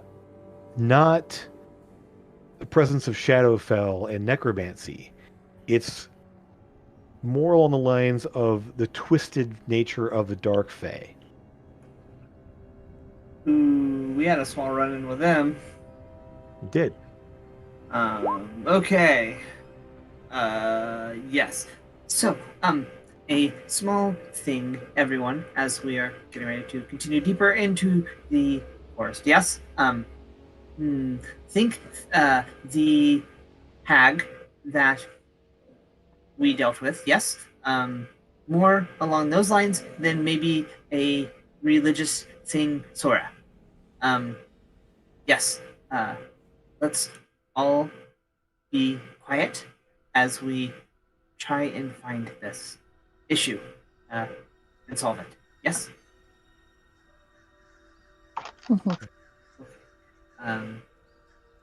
Quietly up the path. This way. So, as you move beyond the sight of the zombies and such here, the twisted animals, and move up the trail, it doesn't take long, maybe a minute or two up the trail. You start to see signs of the forest itself being wrong. There's more like mushroom type growth, but they're not like the toadstools or no much of there. It's more of these twisted, strange fungal growths that are forming on the trees. Some of them give off a bit of a glow, a strange, eerie, greenish glow as you're moving along the trail. There's more There's more of the weird moss growing off there, but it's not like the Spanish moss kind of thing. It looks more like almost skeletal in nature, like desiccated moss or something. And things tend to move slightly, but you don't feel a breeze. There's a slight sway to the tree limbs. There's a slight sway to the moss and the trees, but you don't feel any presence of air moving. And off to the left side of the trail, you spot a large shape. Hold on, you kind of picking where that would be.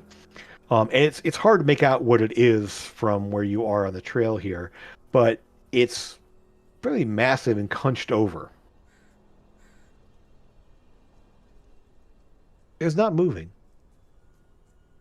What would you like to do?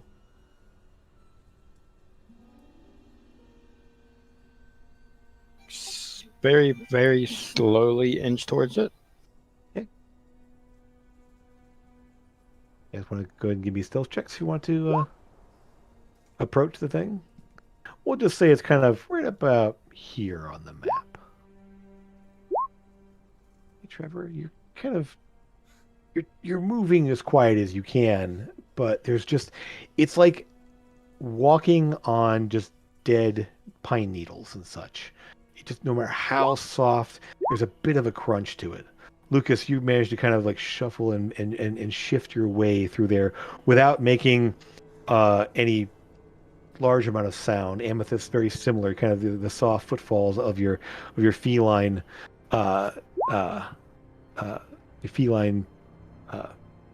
grace as you move through there. Sora, you even actually are moving fairly quiet. You manage to move slowly enough that you don't crunch, but there's a little bit of a rustle as you move. And what you see looks like a troll. It's not moving. It's just sort of sitting there, hunched over, back to the tree. And you see this massive thing just still and hunched over.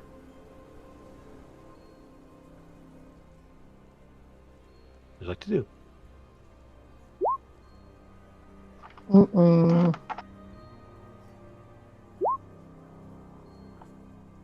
Is that going to be a troll zombie?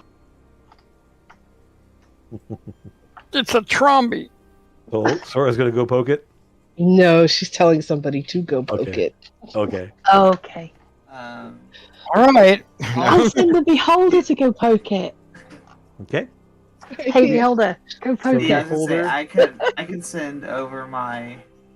So the beholder floats up to it there, gets a different angle out there, and fires out its eye beams, and it thuds into it, and it just sort of like flops over slightly. It doesn't move. Oh. Not yet. What's something big goes in there? Yeah, it's now from the hunch over position. It's now just sort of like the head's lolled to the side, and you can see it sort of pressed up. It's back against a tree.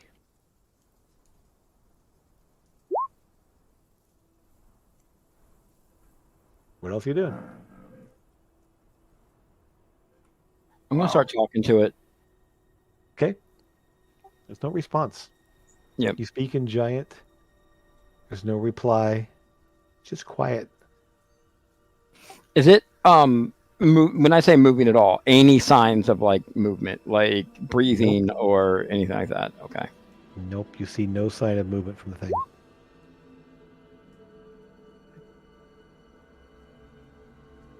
As you move around it, Trevor, Lucas, Amethyst, you're sort of the most perceptive.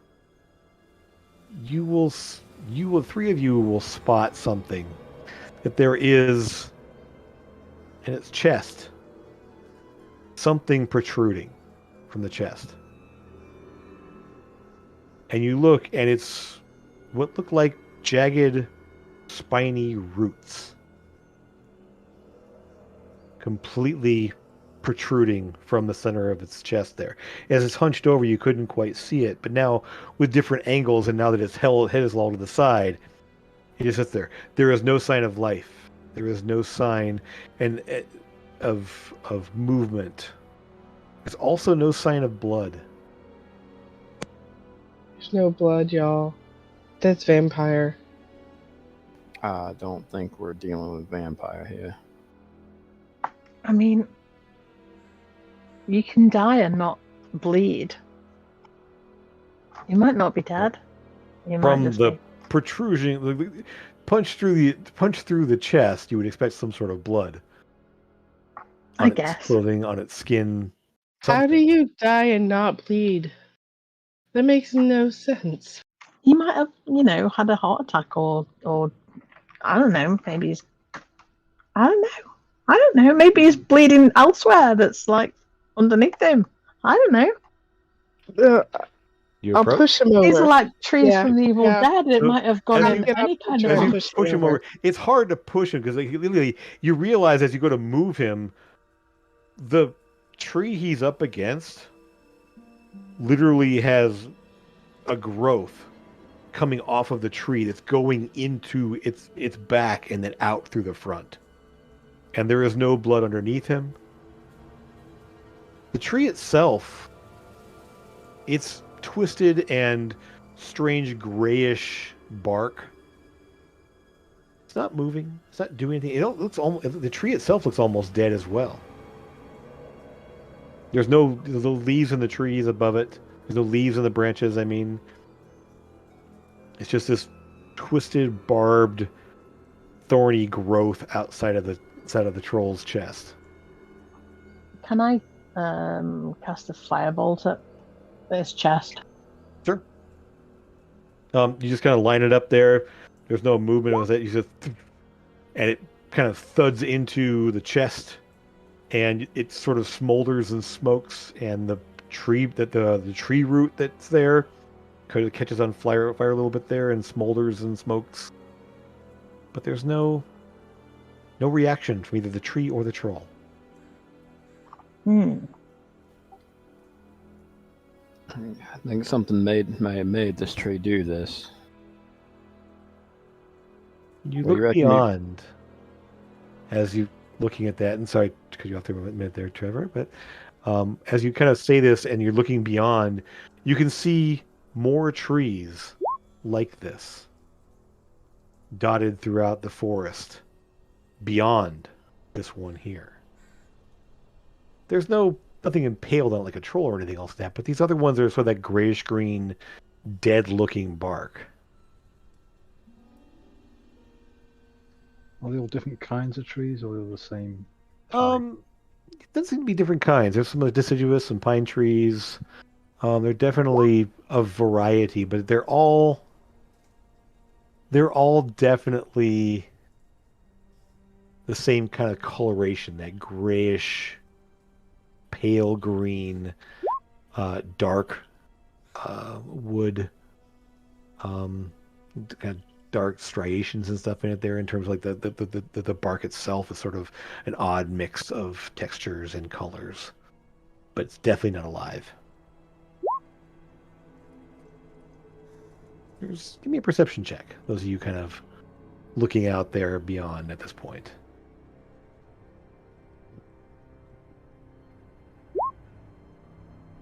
Perception, you said? Yep. Nice. You're sort of cataloging the trees, the growth of the roots and such on the troll's body, kind of taking, like looking around the outside there. You don't see much in the way of tracks or trail or anything else there. Mine hasn't popped up, but I got 27. Hey, look at an amethyst. Looking beyond, you realize that it's not.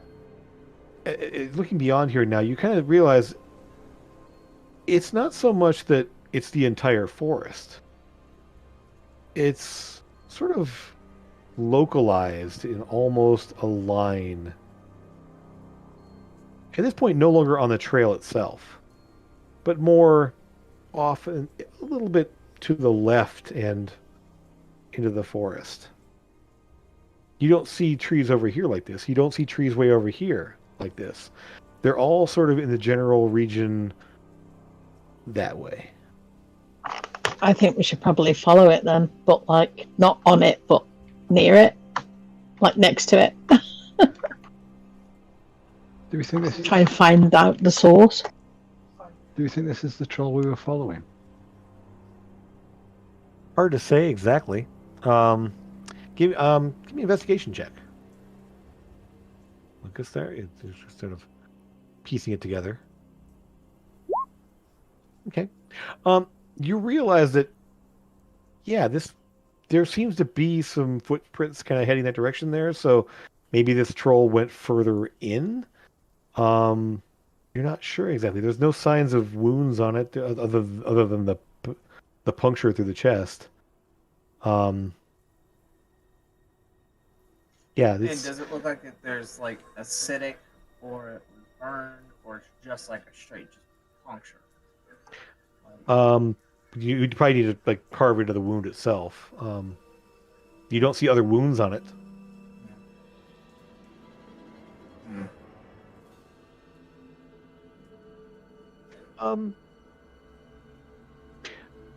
Eldon, you rolled for investigation as well. Yeah, what's I didn't do guidance.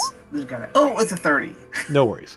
So, inspecting the wound around it, you don't see acid, you don't see fire, but there's definitely sort of like discoloration around the wound. You start carving into the skin a little bit there, and it's almost like the skin around where the tree root protrudes is partially desiccated and broken, and it's almost brittle as you look at it. Like it literally have leached the life out of this thing. How interesting. I have never seen this type of magic before. You have. Oh. It's similar, and you realize that looking at the nature of the wounds around it now, it's similar to the effect of a chill touch. How? Huh. Well, it's not normally a melee thing, but you can see that sort of blackened, almost like partially desiccated, like wound around it there. So it feels like necromantic. Sort of. Yep. So it does necrotic damage, doesn't it? Yeah. Necrotic, yeah. Yeah. And then prevents healing. Regeneration, yeah.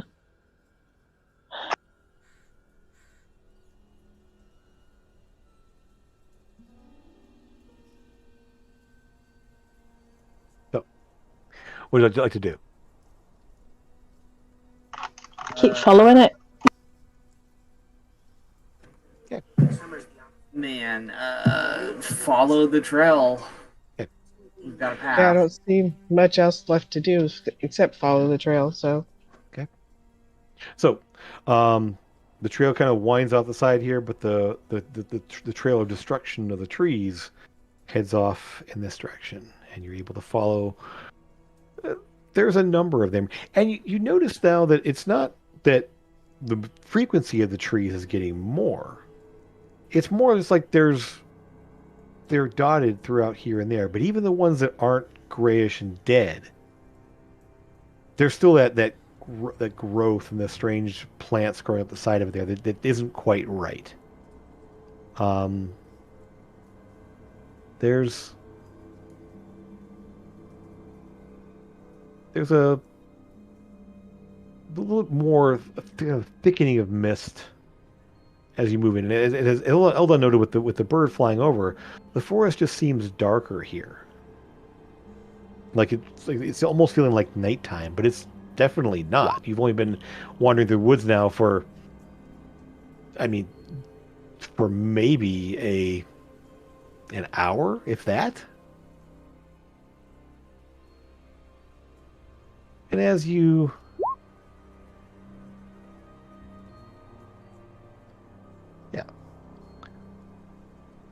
at the top of the map, I let you guys basically on this map here. On the top edge.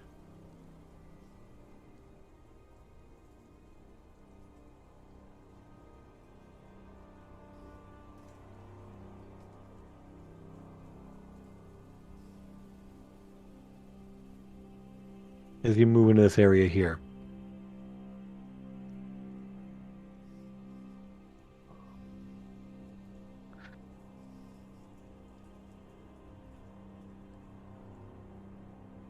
A dead tree off to your left as you approach. Another one up here. A fallen tree looking very similar over here. You kind of see all this ahead of you there. And the ground itself is fairly bare. Like you see there's a bit more undergrowth and everything else, but here it's just sort of dried. Like the ground cover that would normally be here is dried up and brittle as you're walking along. Various mushroom growths around. Tell me where you're headed. Where would you like to move to? Next to Sora. Okay. So It'll be all right. I just can't help but picture this as Amethyst sort of moves behind, Sora there. The Beholderkin kind of floats behind Amethyst. He's kind of bobbing along behind Amethyst. Hey, Amethyst, you do know those things are like pure evil, right? Those are alright. Those are scarier than what's going on in here. No, this one just does what I tell it. It's like that Slord. Slords are normally evil, but when I get one to, it's just a summoned creature. It's not, it's alright. You say so. Well, I'm moving up here, so if you're following me. You can I'll be hear right some behind. rustling of trees or branches or bushes or something off in the tree line ahead of you. Sort of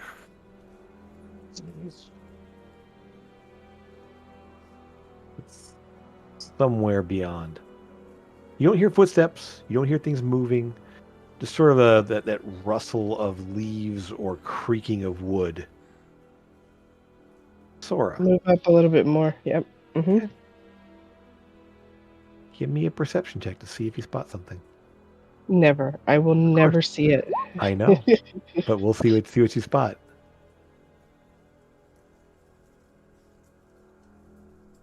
Come on, character sheet, open up.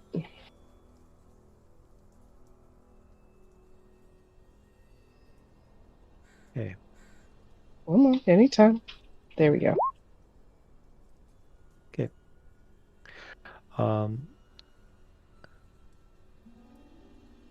As you get to that point, you sort of like see ahead of you the trees and Amethyst. The dagger in your hand is almost screaming at you that there's danger. There's something wrong here. There's something there. Believe. Yep, you're still in range. You all start to hear it too, and you're not caught by surprise as something happens.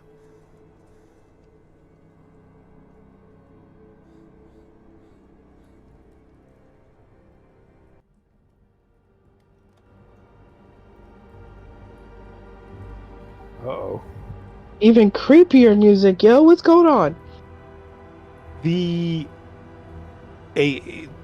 From the darkness ahead of you, there's an explosion of movement from two different directions at once. Sora, the first one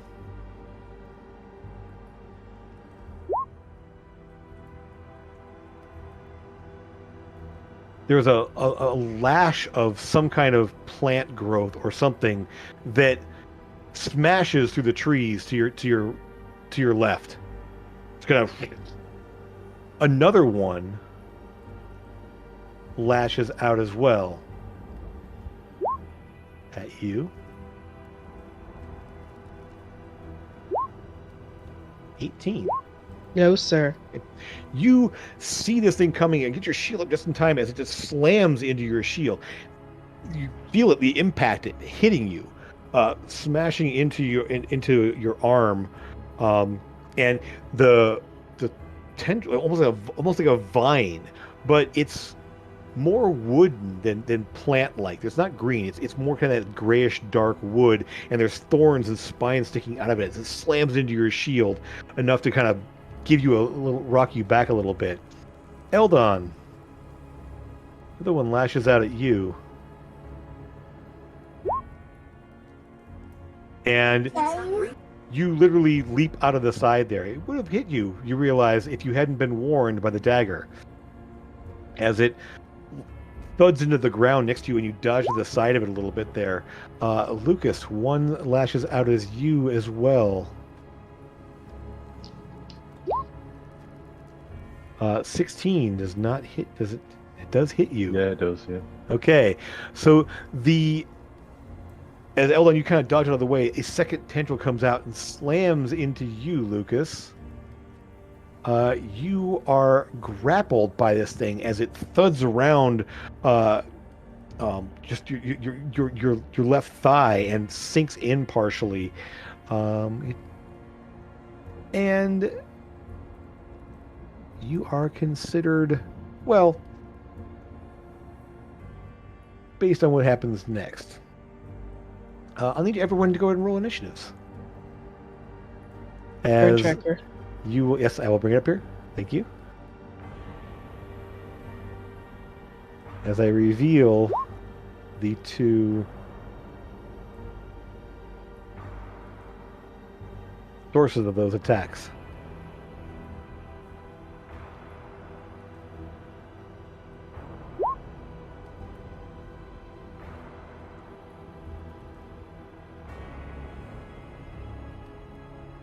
All right. Is that everyone on there now? Good. Okay. And as we are hitting initiative here, and we're going to jump in, let's take a little quick break there so we can get into this properly in just a moment here. So, pause for just a moment. Mm-hmm. And we will be back very, very soon.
And welcome back.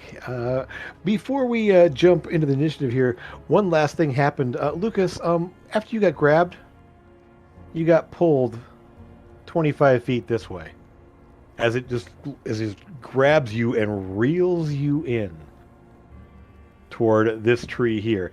And as it does, you can see the tree itself splits open and a jagged, like, open mouth like forms in the bark of in the trunk of the tree, and there's a glowing greenish light inside the mouth as you're being dragged toward it. So, top of the round here, we have Eldon. You got a natural You just saw 20. Lucas go zip past you. Can I see the tendril still? Yes. Hitting it? Still, yep. Can I Just- attempt to shoot the tendril? You absolutely can. So let's do a second. Firebolt. Does a 22 hit the? It does, yes. Sweet. All right.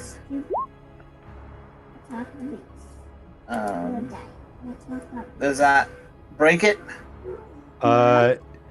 9 damage does not, as it sort of licks in there, and it's just sort of like, you can see the kind of burn mark across the side there, but it's still just barely intact enough to keep pulling on Lucas. It does not snap. Bonus action and force ballista.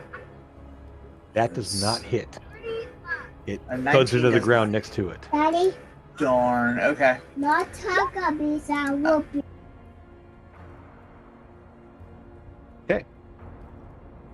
Okay, that is my turn. Alrighty. Amethyst, you are up. You see Lucas kind of whoop, and get pulled off to your right, past the trees. You can't out of view of you. You saw these tendrils come slashing out, thudding into Sora, and Eldon dodging out of the way. I'm gonna cast a chromatic orb. Fire. Where at? Because right now you can't quite see this one over here. There's trees in the way. And the one straight ahead, you can see that one. I'll move to Sora first. Okay. Okay, so next to Sora, yeah, you can now see this one over here. Yeah, because you can kind of follow the line that Lucas got dragged out that direction there. So yeah, you can see it now. Mm-hmm. Yeah. Okay. Right, it's a 17. Let me just double check. Come on now. Keep closing it. That thuds into the bark, but does not ignite. Kind of just like splashes across the bark there, but doesn't seem to do any damage. Okay. You want to command your dude to. What's the Bjorken's speed? Is it 30 feet? 60 Yes. feet? You know, it flies. 30 feet fly. Okay. Yeah. Right, so basically, it just kind of follows along with you. It could also shoot if you wish.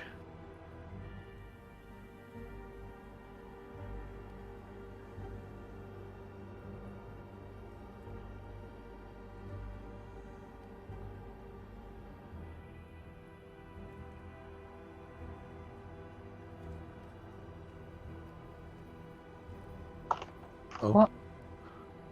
Oh no, fine. No worries. Okay. The first one does not sink in, but the second one does. However, shooting the tree itself. Yeah. Okay. So it just kind of thuds into it there, and the tree takes some damage. Doesn't seem to react a little. I mean, it shudders a little bit from the impact of the I-beam, but it doesn't like scream out or make any sounds other than just the creaking of wood and the rattling of leafless branches. Is this just like a faceless, like just a walking tree? Well, it does. It sort of has a face now because this big giant mouth split open there. But yeah, it's sort of a tree that's sort of moving along. It's sort of like It looks like the picture there. You can sort of see almost like a face in the torso a bit there, like Right. the tendrils coming out there, and it does seem to have almost like legs splitting off from the bottom. Okay. All right, it is their turn. This one first is going to. Sure, why not? It's going to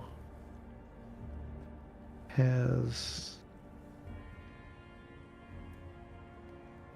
Let me double check.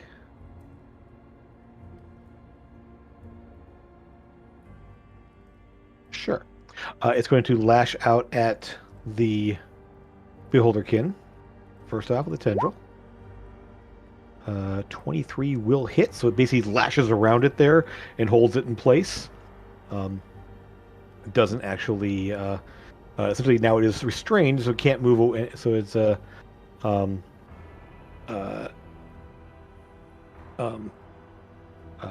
it's literally kind of held in place now there. So it's kind of still hovering, but it's being held by the tendril around it there. Let me mark that one as grabbed as well. This one, however, Lucas is going to go ahead and drag you in the rest of the way and try to bite you. So we'll see if it manages to bite. It does for 21 piercing damage and 4 acid damage. As it slams on you, it can kind of feel the burning of this almost like dripping ichor from the jagged chunks that almost look like teeth. You are still restrained, however. That's it. Go. Let's see here. This one down here is going to try to do the same thing. It's going to try to lash out at the two of you again. Sora. It's going to... That tendril comes flying out at you. For me as well. Yes, that's first one on Sora. Okay. 22 to hit. That'll hit. Okay, so you are grabbed by it. Let's see here. Well, do I get a strength check? No, it just grabs you. You can try to break out of it on your turn there, but it just literally wraps around you, and grabs you. Right, grappled. And then one on Eldon. 11 does not hit. You manage to dodge out of the way. Yeah, no. Okay, so it will then reel you in. 1, 2, 3, 4, 5. So you can pull toward it now. That's all it can do. That is their go. Trevor, you see now as Sora gets dragged by the other tree, and the other one is lashing out and pulling in, chomping on Lucas. You can kind of hear, Lucas, do you yell at all when that thing bites into you? Yeah, I imagine I would. Okay. Wow. Yeah. You can hear, yeah. It burns through your temporary hit points, and then take some real damage. All right. I am going to cry. Trevor does not like this. One way or another. I'm going to move here. Out here. Okay. No, I'm not. Yeah, I am. I totally am. Sure. Obviously, after seeing bigger game, I would be taking out my rifle at this point. Sure. And I'm going to aim and just unload on this tree. The one that has Lucas, the one that has Sora. Yeah. Oh God, they both are. Oh crap. Well, Lucas is currently being chewed on, so you might. He's in more immediate danger. Yeah. Okay. So yeah, Trevor is definitely going to get Trevor. Yeah, I'm firing at the one at him for now. Okay.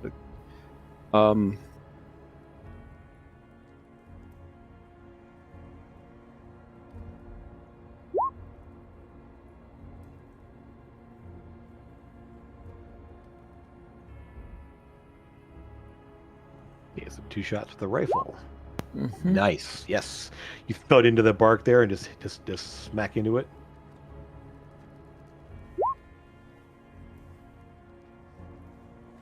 Okay. We'll take some damage there. See some bark splintering off. The 16 does not hit. I'm gonna flip my coin on that one. Cool. Okay. Shouldn't have. All right. Okay. I'm gonna blow my. Oh, sorry. Go ahead. Go ahead. Do it before. What? I'm gonna blow my action surge and fire 2 more times. Okay. Oh my god! Wow. Okay. All right. Well, one more. 18 God. does hit. Oh, nice. Okay, I thought that was a 1, but it's a 7. Oh, cool. All right, cool, Yeah. cool. Yeah, nice. Just barely, I'm sure. Okay. All right. Yeah, there you go. I don't know why that did it twice. That's okay. I'll do the first one. Yeah. That's fine. Right then. Yeah, so chunks of wood and bark go flying off it as the bullets smack into it there. It does seem to shudder a bit with the impacts, but I mean, I it's haven't still used moving. my bonus. Oh, he can't do anything anyway. My little dragon is gonna fly up here a little bit, or move here a little bit. I mean, to right as far as he can here. And that's Right for the middle? That's Okay. my turn. Yeah. Alrighty, Sora, you are up. He has a hold of me. Yep. I could do a straight save to get out, or can I just hit his arm? You can With hit, my- you gotta hit the tendril as well, yes. Yeah, that's what I'm gonna do. I'm gonna just hit Go it. for it. Okay. Come on, character sheet, load up. Thank you.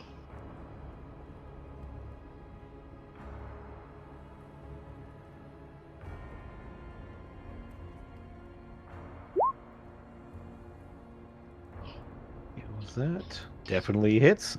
Okay. You smash the hammer down on it there, and it literally there's kind of a pulpy mess, and it shatters and breaks as the hammer impacts with it there, and the rest of it kind of like goes flying back toward it as the attention suddenly is free. You are no longer grabbed.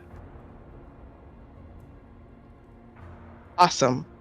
You are still kind of on the ground. I would say you're not prone, but you're sort of like off balance there. So, but you could still move and keep going there. You're not actually on the ground. Is that the actual footage from me to the tree? Yes. Then I'm assuming the rest of my movement to him and use my extra attack to hit him. Okay, go for it. Well, bonus attack first, and then attack. I'm gonna use Searing Smite.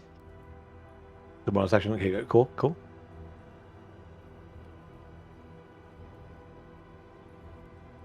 Because it's fire. Okay. Come on.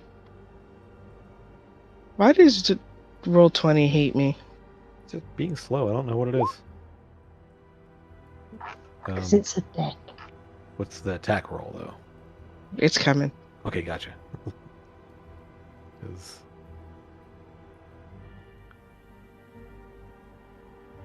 Come on, Roll20. Thank you. Okay, definitely hits. All right. In that case, yeah. So you do 13 and 2 fire. It does make a con save. Oh, sure, of course. See that? Makes a con save.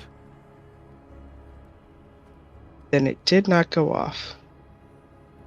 No, it still goes off. It just doesn't mean it isn't. It means he's not on fire. Oh, sweet. Yeah. Even better. So they made damage on this one. So And then my turn. and then 1 sec here. So at the end of your turn, something is going to happen here. Let me just finish marking that off there. You will all hear this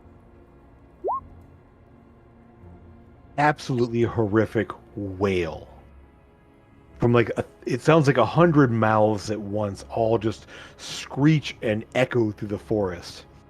As one sec, I will need everyone to give me a wisdom saving throw.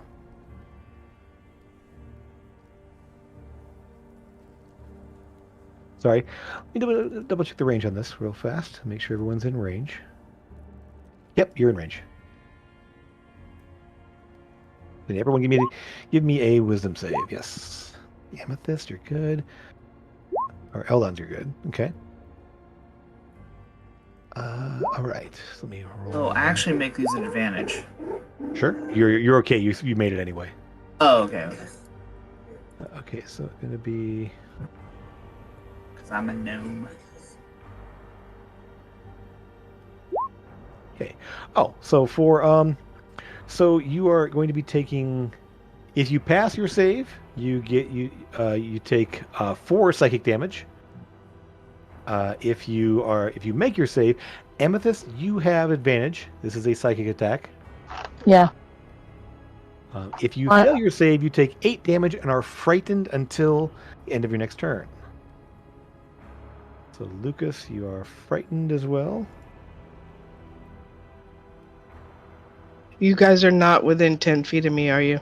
Nope. No one is. No. I can do that too. Good one, frightened. No. This one's fine. So frightened. Anyone else here? Amethyst. What was your follow-up save, Amethyst? You could do advantage. Oh, and Trevor's away from this one. He gets back. We'll see what his is. Cool. So you take 4 psychic damage. And we'll see about Trevor when he's back here. As what you see is this in the back. Sora, you can see this because you're closest to it there.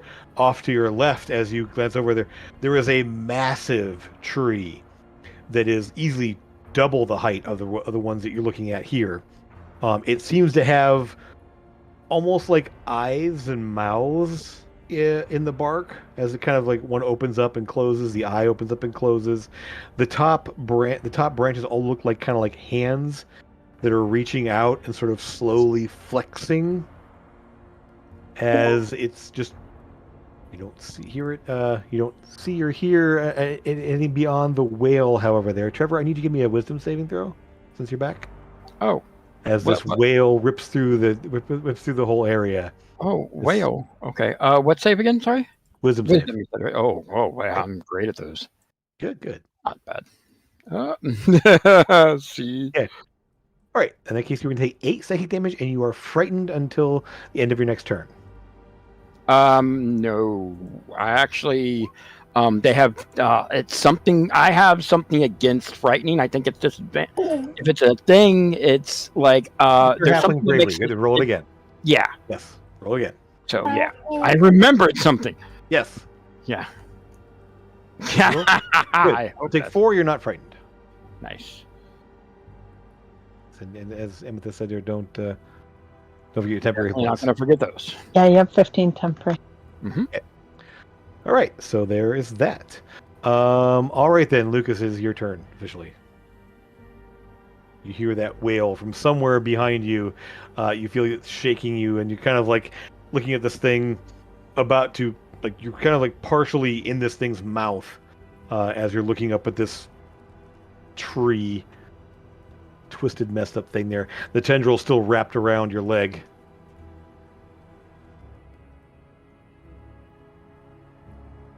Yeah, I'll just have to get out of there. Okay. Put yourself where you want to go.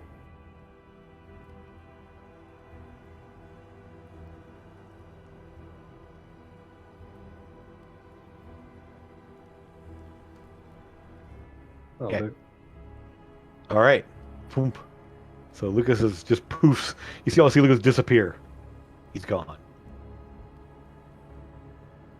No idea where he went. Anything as a bonus action or anything else? No. Fine for now. Alrighty. Okay, then here we go.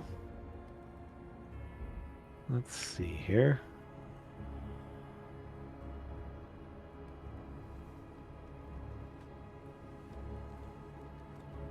Yep. So, Sora, you see this tree, this massive one over on the side here, just reaches out and slams its limbs, reaching all the way over to where you are, as it tries to slam you with its, essentially its claws almost. 18 does not hit, but a 22 does for 14 bludgeoning as you just kind of Oof. feel. The first one you kind of barely, it can whisk past you there. The second one just kind of comes down and smacks into you as you feel the massive tree branches just slamming into you. That is its go. Actually, no. It's going to go ahead and move.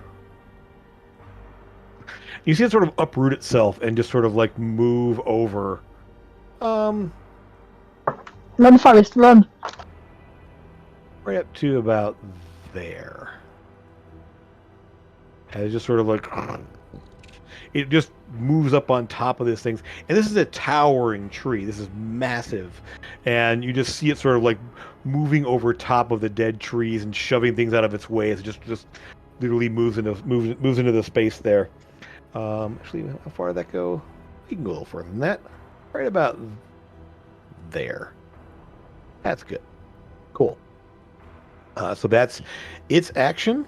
Eldon, you are up. You see this double the height of the other trees that are just trying to lash out at you and just bit on Lucas, and it's just moving in your direction.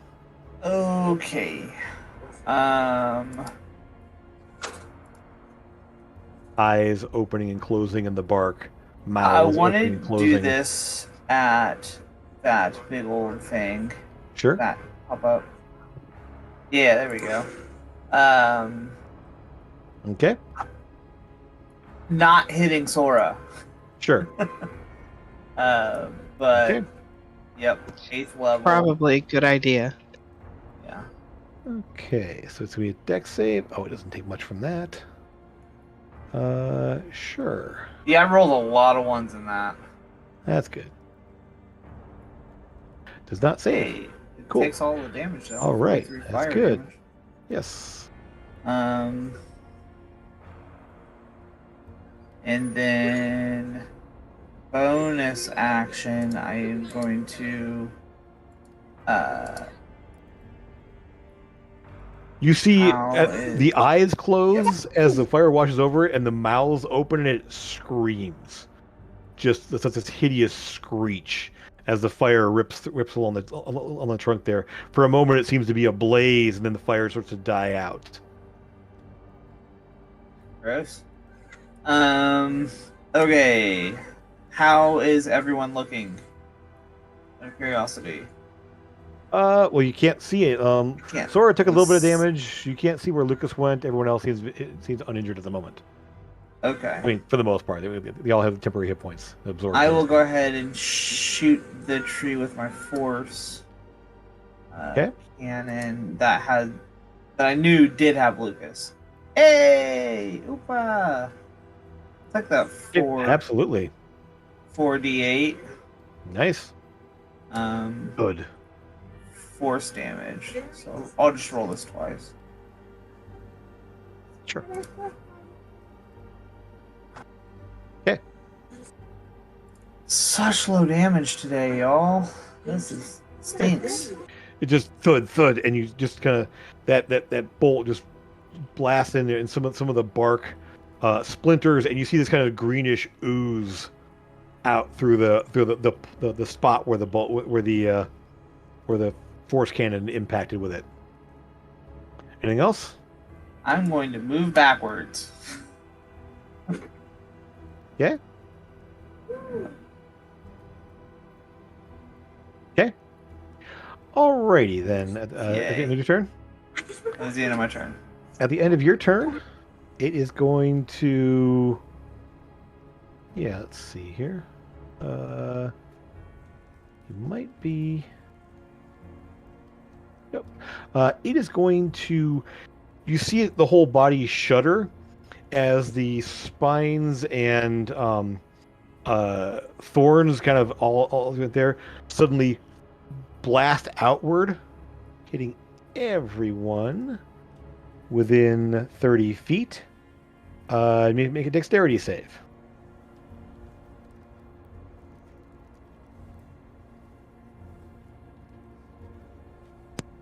That's There it not is. side of that. Trevor, Amethyst, your Drake, the Beholderkin, and Sora. Okay.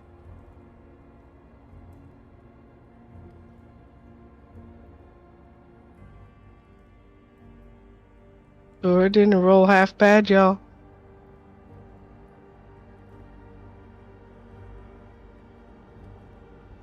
Doesn't matter. Yeah, DC 18. Okay. So that will be a total of 7. Sorry, was that 9 piercing damage and 7 necrotic damage. If you did not make your save, you are knocked prone.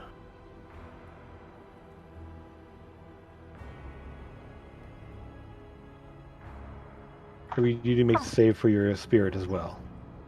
How much was it again, Jim? Sorry. It is total of 16 damage. Oh, yeah.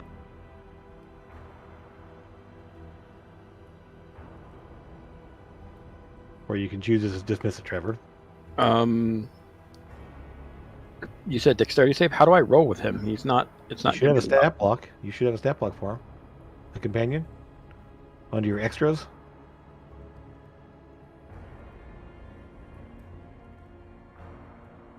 I thought there was one there. Not on this right now. Currently, no. Okay. Then just roll your dexterity save, and we'll call it. We'll just see how close you get.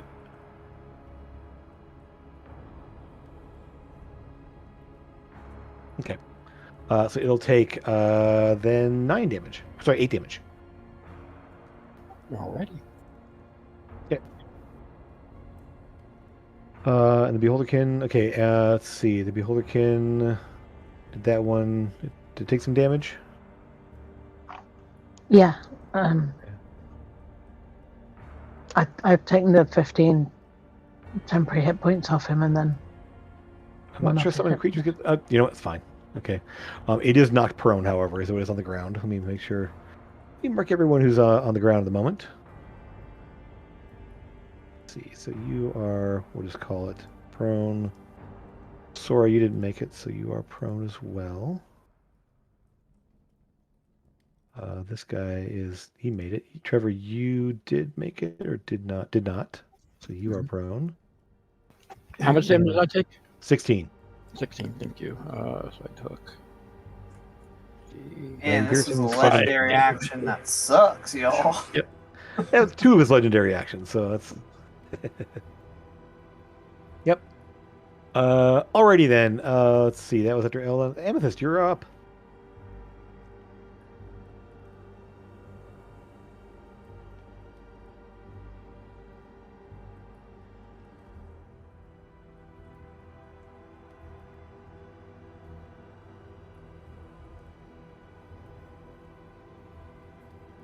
I'm going to go there again.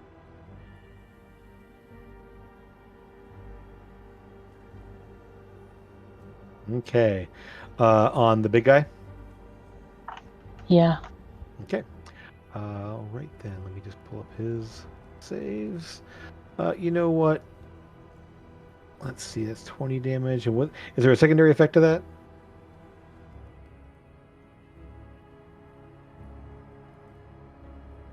Can't see the details. So is there anything that happens to him on a failed save?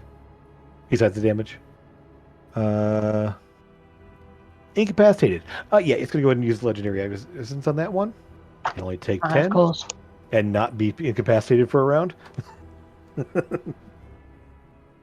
let me mark that down. He's now 2. Cool. Alrighty. Anything else? Beholderkin can still use his eye ray, can't he? Even though he's grappled. He can also float off the ground and not be prone anymore too. So. Yeah. Okay, so it True. floats back up then. It is still grabbed technically, but it can definitely still blast away. There's still a tendril wrapped around it. What's he firing at? That one there? The one on the. Just impacts on the surface, no real damage. Okay. Thud, thud. Alrighty. Anything from you as a bonus action?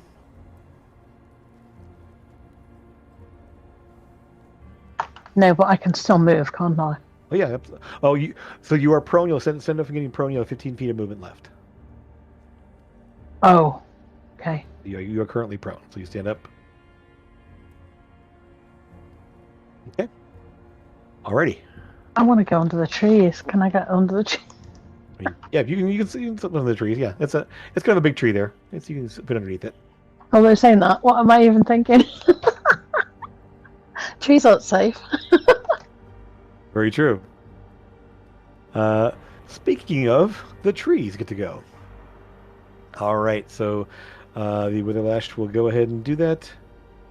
Oh yeah, inspiration. Put your inspiration up there if you guys want to use inspiration. Don't forget your inspiration. I'll put those little dots on you. Doo-doo-doo-doo. Hope I can get the right one. And yep, okay, we're all set. Good. In that case, yeah, they get to go. Let's see here. What's their reach? It's pretty ridiculous. Yes. Okay, good. So this one here is going to lash out toward you, Trevor. Try to grab you. 14 does not hit. Thuds next to you. And taller targets. What's that? So I guess he's used to aiming at taller targets. Yeah, exactly. Like, You're also on the ground too, so you're gonna kind of scramble out of the way as it thuds into the ground next to you. It's gonna go ahead and reel this guy in and bite as it chomps down on the thing there. It is restrained, so it does get advantage. So that will be 17 damage to your Beholderkin. I will mark that.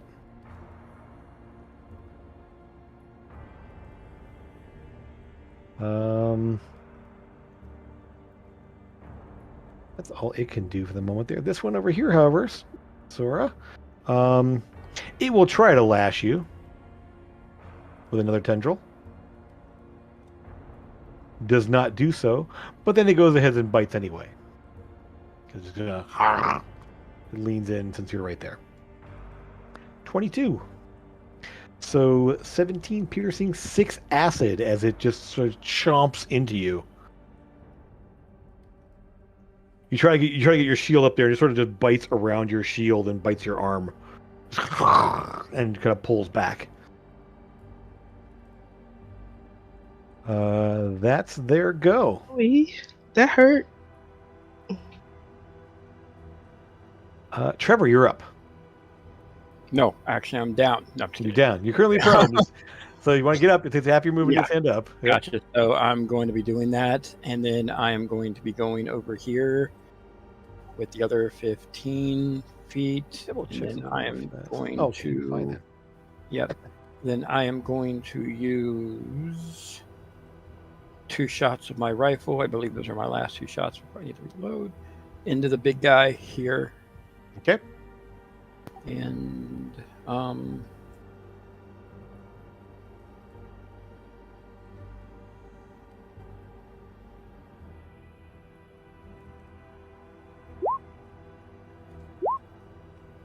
that will hit.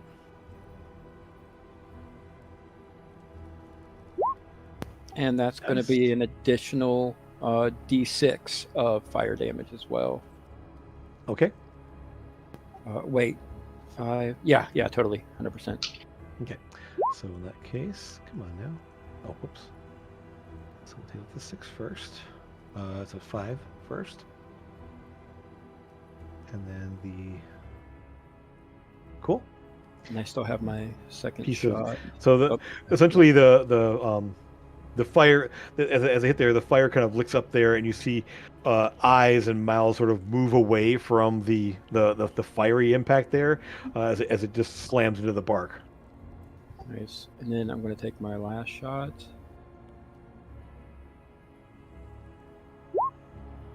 Oh. That will definitely hit. Awesome. And you get your grip point back if you didn't already. Oh, I didn't even know that was nat 20. I thought I rolled a. Oh, cool. Yep. Yeah, I definitely didn't get it back. You know what? I don't think it would work. No, I'm not going to do that. I'm going to just fire my last time. Well, roll your damage on your crit. Yeah, that might, while I'm up here, I guess I will. Yeah. And you wouldn't have an extra attack at this point. You have only 2 attacks. No, 2. I meant, yeah. Ooh, not actually not that great, honestly, though. Yeah, not that great. Same damage as your non-crit. Mm-hmm. Yeah. Okay. It does still thud into the bark there and send some chunks of wood flying off of it. And I did not use my bonus action. Correct. I can't use my crossbow, obviously, so that's going to go ahead and... You know what?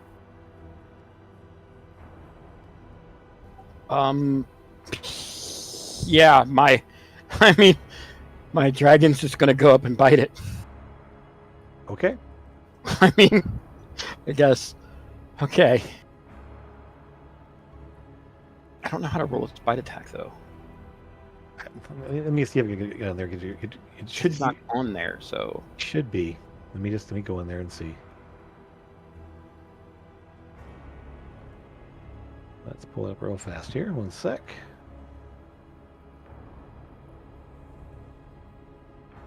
Manage extras. 1 sec.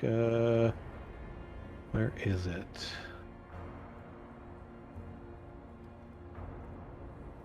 What does it say in your ability? Drake Companion.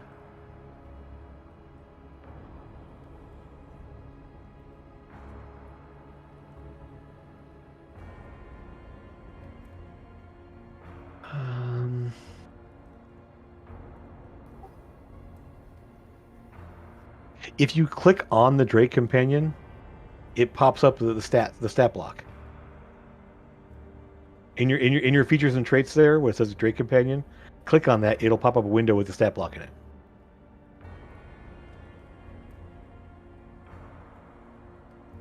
Oh, okay. You go. And so there. Okay, cool. Yep. It's a D6 plus my PB piercing.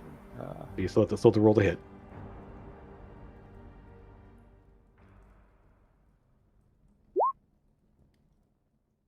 Okay. It does not get through the bark.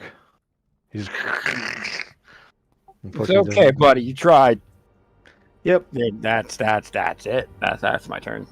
Can't move anymore. Sora. This thing, the giant tree kind of moved behind you. The other one's still in front of you, just chomped on your arm.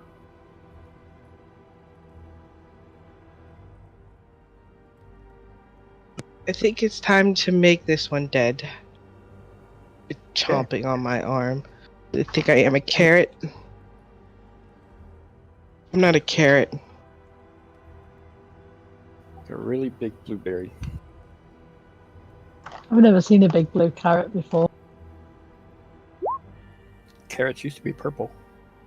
That was a bad roll. Yeah, it was not good rolling. So yeah, it just thuds on the bark there. Doesn't actually cause any impact.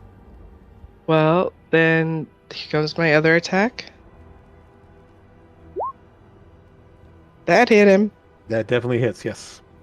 And it disarms him. It can't disarm someone that doesn't have any weapons. I know. But yes, are you using the smite? I am. Okay, so that would be 29 damage. Good. Okay. Actually, the bright light washes over it, and you can see sort of the mouth and the whole tree sort of recoils from the spot of the impact, as it is vulnerable to radiant. Yes. Let's go. So, and then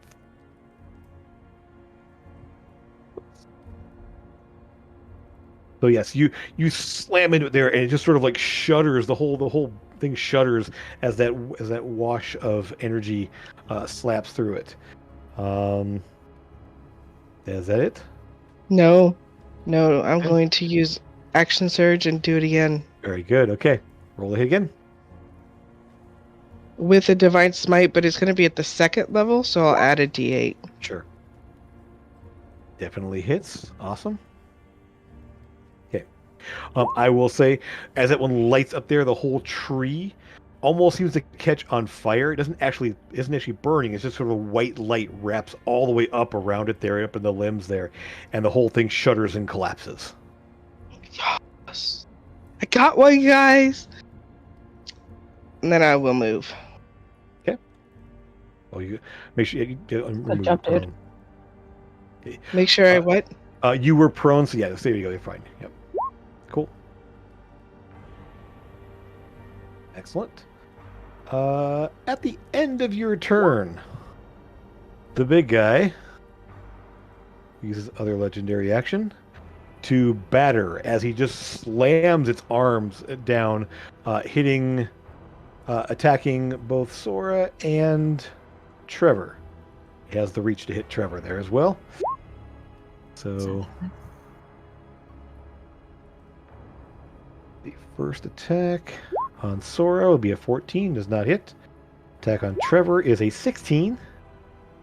I believe does hit. Nope. No. Doesn't it? You 13. dodge just barely out of the way. So this massive, like, clawed wooden hand slams down just inches away from you as you kind of like just duck back out of the way of it. Lucas, you're up. See all this happening off in the trees there ahead of you. I'm going to move initially.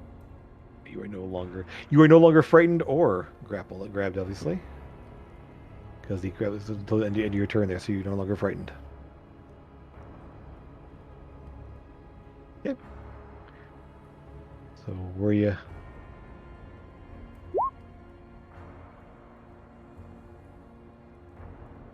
The far side of the big one, yeah. Oh, you're dropping over here? Yeah. Yeah, you can see that. Cool. Yeah. You can't miss it. It's literally towering above everything else there. It's about 60 feet, about 50 and 60 feet tall, so roughly. So boom, it's gonna go ahead. Is it gonna? Yeah, it's gonna use another legendary resistance and only take 10 damage from that. I'm just kidding. No, that's okay. So it's sort of like, and you just see it sort of like screech as the fire washes over the backside of it there. That would be it. So, anything else as a bonus action or? Wait a minute, see if I can do it.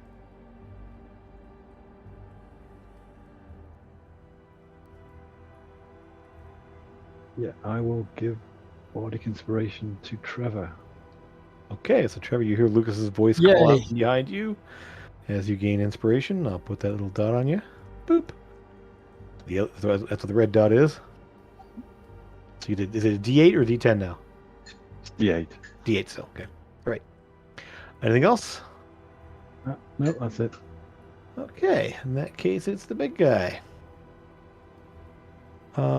He is going to. He's not that scary on his turn. He's going to again do slam attacks, trying to slam down on both Sora and Trevor here. Since you guys are both in its reach. Sora, it's going to be a 30 damage as it slams into you. And you just feel this just completely, the whole hand just covers you over and slams into your body, just crushing you underneath it. I'm not looking good, guys. Like at all. And Trevor, 20 will hit you for 20 bludgeoning damage. As again, this one, you dodge away the first one there. You can make me reroll, okay? I will re-roll. Second chances makes other things re-roll, or is it just you re-roll? Okay. Sure. I'll still hits with 23. That would be still the first damage. I'll give you the second damage roll. 16 damage instead. Okay. That is its go. It's gonna, yeah. It's gonna move to right about.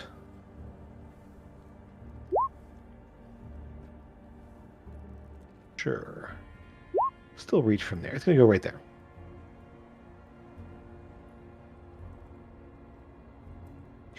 Okay, that's it. Eldon. The tree sort of looms over toward you. You can see it just having slammed. Sorry, what? Does Sora get an attack of opportunity if it's moving? It's. Yeah, because it was within 5 feet of me. I was gonna hit it. You know what? Sure, go for it.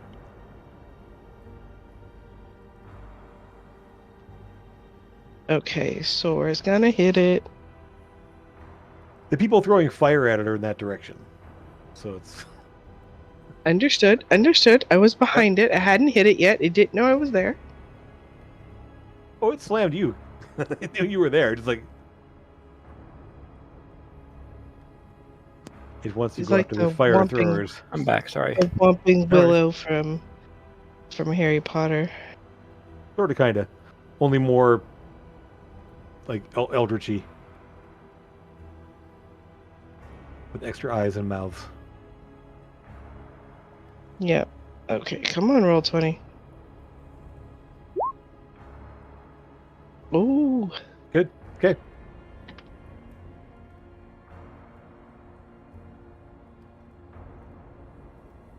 Okay. Doesn't seem to notice it. Just sort of like you. I mean, you hit. You definitely feel it hit there, but he just keeps walking. So Eldon, you're sorry. Mm-hmm. Yeah, I was trying to figure out what I'm doing. Okay, I definitely want to move back. So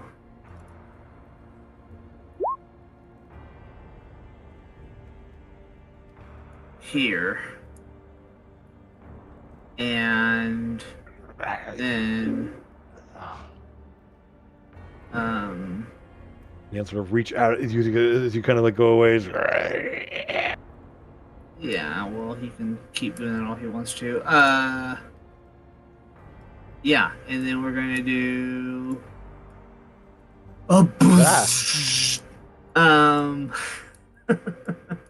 Okay. I just want to so Lucas and no. I was trying to get it to go the right direction, but it wasn't going in. All right, so we're going to do lightning bolt. As I stretch out my gauntlet, and 3 of the barrels combine into one beam that blasts out. Okay.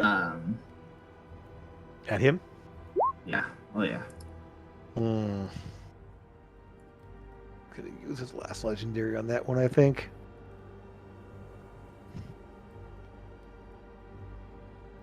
And take 13.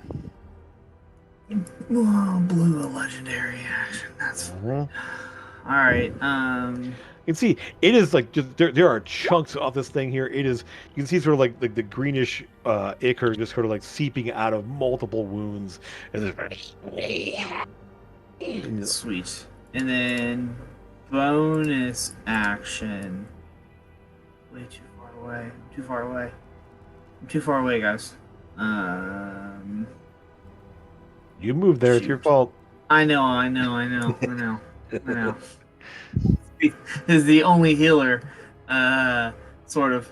Or kinda. Man, we need a cleric. All right.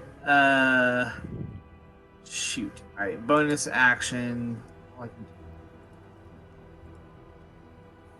right. I'm just gonna shoot the thing. All right. I'm gonna shoot the thing. Yeah. Good. Definitely hits. 21. thuds into the bark.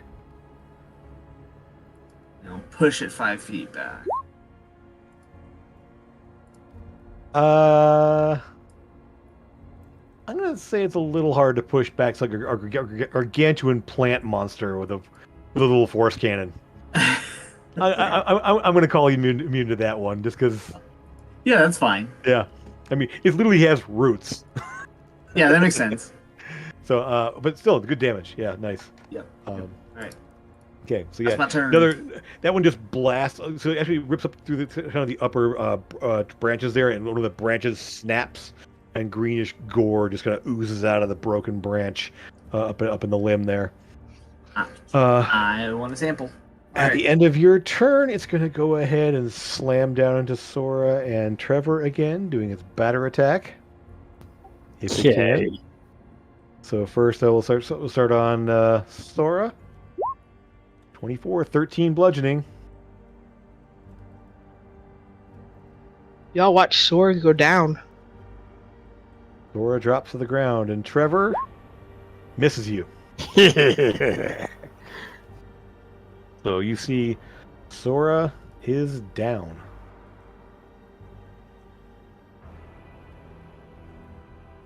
Okay.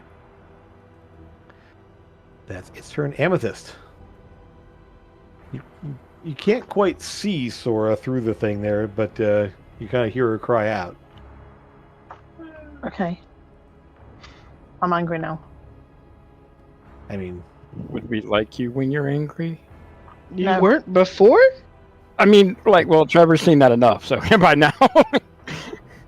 okay. I'm going to cast Psychic Glance. I'm not even going to try and say the name. Just, Relevant. you can call it Amethyst Psychic Lance because it's yours, not somebody Yay! else's. Yay! Just call it Psychic Lance. It doesn't need to have a name. As a I'll sorcerer, change you that. wouldn't know the name of it anyway. You just something you can do. Mhm. Okay, so intelligence save.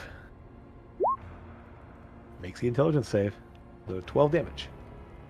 Them trees are smart. What a dick. It actually is kind of. It's not. But it is.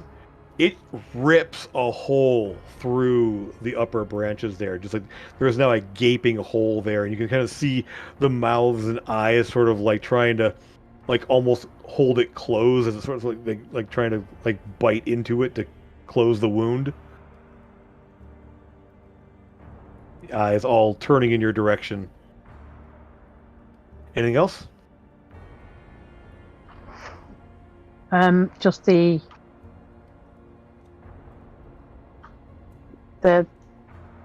whatever his name is, Republican. Right. He does have disadvantage on these attacks because it is restrained still.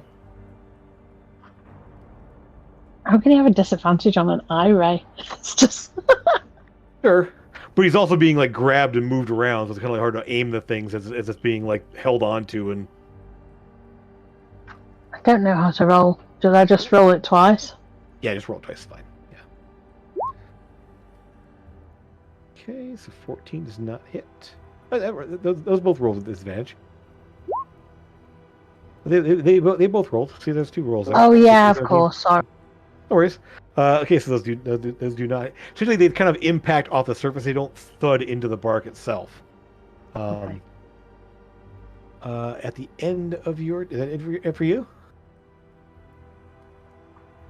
Does he get any kind of thing? Does he get a save to break out of the grapple? It's an action to try to break out of it. Oh, God, I You have to would use have its done that. action Never to get away mind. from here, or you I can didn't blast realize. the tendrils holding it. Yeah. Okay. Okay, it's still disadvantaged because it's restrained, but I mean, it's, Yeah. Yeah. All right. Okay. I know for next time. Right.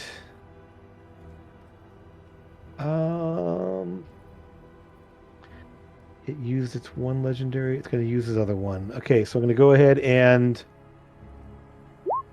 Thorn Barrage. I need everyone within 30 feet, which I believe is. You killed my dragon. Knocks off death saving throw. What's that? It knocks off a death saving throw for her. Yep. So one death save on Sora failed from the damage. You're within 30 feet. So just Trevor, the dragon, and Amethyst. Mhm. Dex save DC 18.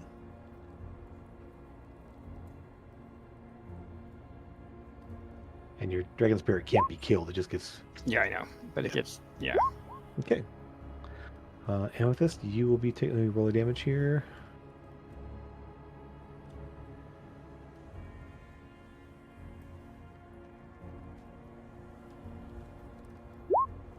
Okay, so it's going to be 19 damage. Amethyst, you'll be taking 9. Trevor, you'll be taking 19 damage. You said 19 or 9? Oh, 19. 19. Got it. Yep. Got Amethyst is taking 9. Because she saved. And your dragonkin? Well, regardless, even half of that will do. You kind of If he takes more than he's evaporated. he just goes. Okay. Yeah, so even half will take him out there. So Oh yeah, he just kind of fades away. No, I don't. All right, that is Witherlash Tree has got its victim here. Yeah, it's gonna try to lash out at grab Trevor. No shit! I hope it doesn't do that because I'm going to sort of dump a potion down her throat. Crap. Okay. Oh no. So it latches onto you. You are grappled and restrained. Is then going to reel you in and bite. Okay. Sorry, Sora. 11. You managed You to okay? not get bit by it. I still have 2 more death saves I can roll. Actually, no. You are restrained, so it has advantage. So it's going to be 24 damage to you there, Trevor. 19 piercing, 5 acid. Okay. Ouch. That's a problem. Yeah.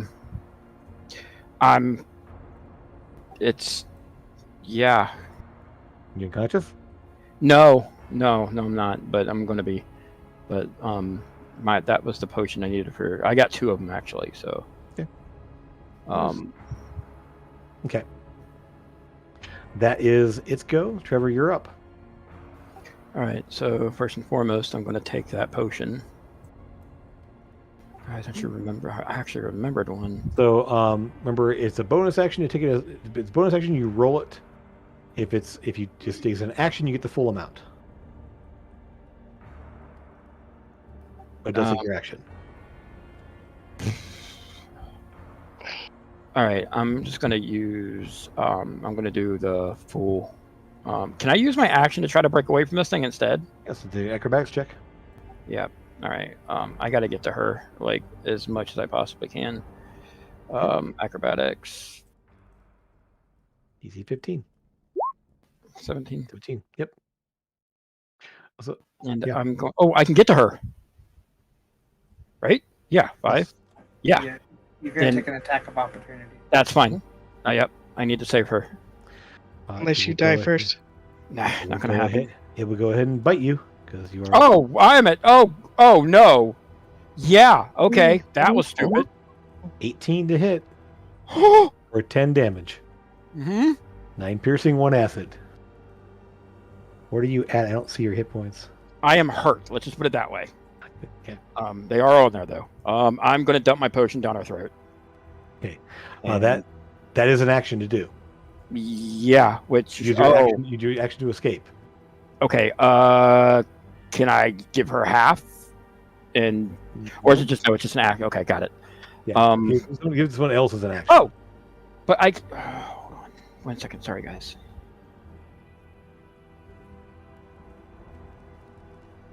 Then I'm going to take it, half of it as my bonus action, I guess, because Yes, I go still ahead, have another go ahead one. and roll the idea. thing yourself. Yep. Roll for yourself.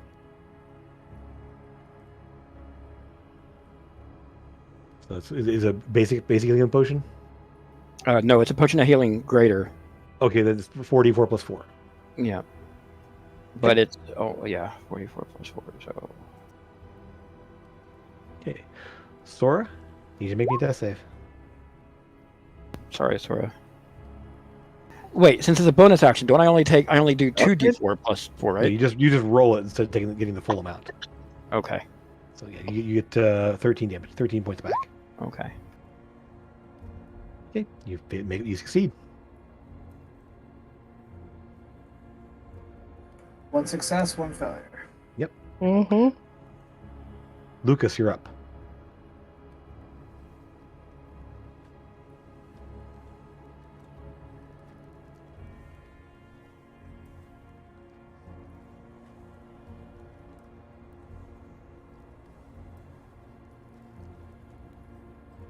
Yeah, I'm too far. You're saying I'm too far away to heal Sora, so just fireball it again. Okay.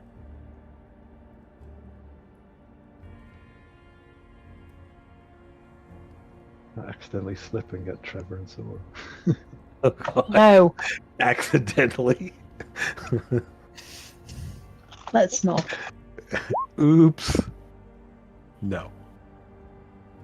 Okay. The tree just ignites from the roots all the way to the tip. The entire bark, the fire just ripping up into the bark there. You can see it kind of moving into the open mouths as they're screaming and burning away the eyes as they pop as the heat washes over it. And the entire tree shudders and goes limp. As it does, this one as well. As it animates those. And the forest goes quiet.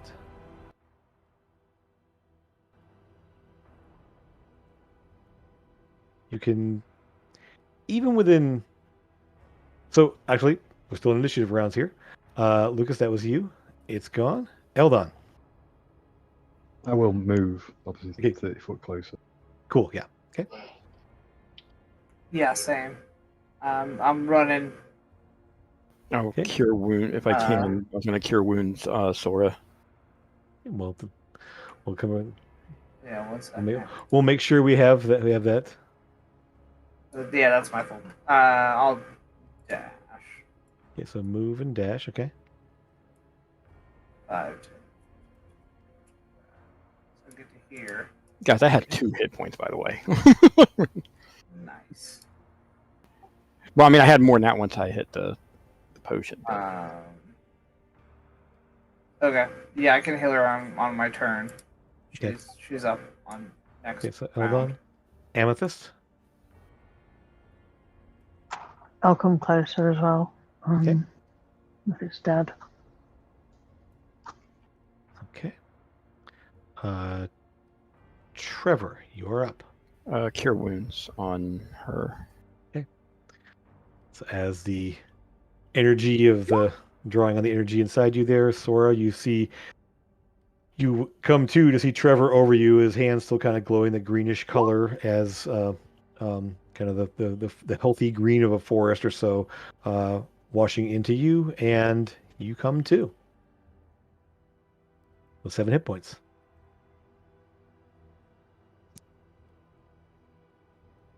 Sorry, I went to thank you and coughed instead. I'll take that as a thank you. It's like a death cough. Like, ah!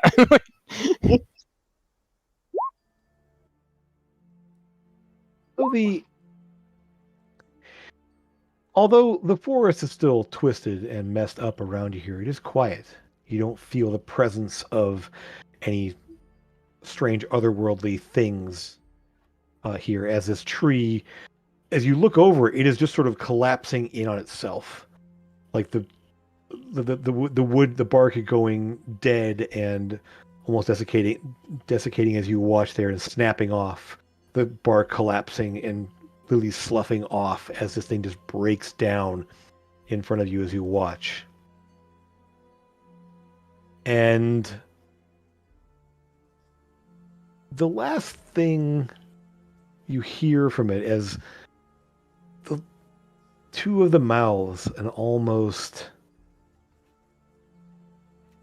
in harmony with each other, but discord, not quite right, just say, "The Lady of Twisted Roots will take you all." as it completely goes inert, and the last of the trunk sort of falls away and breaks into shards on the ground. Pick them up quick. Yeah, I'll sweep up them shards and do a little vial. There's not much. It's pretty much just desiccated wood, but you can definitely take some pieces there. Just call it it's witherwood shards.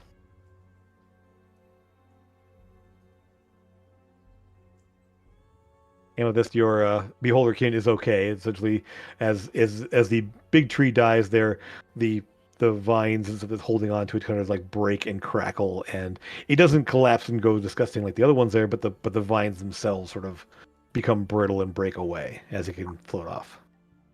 Are we still in turn order? No, we are out of turn order at this point. All right, There's I'm no going to more- use my 35 points of lay on. Right. So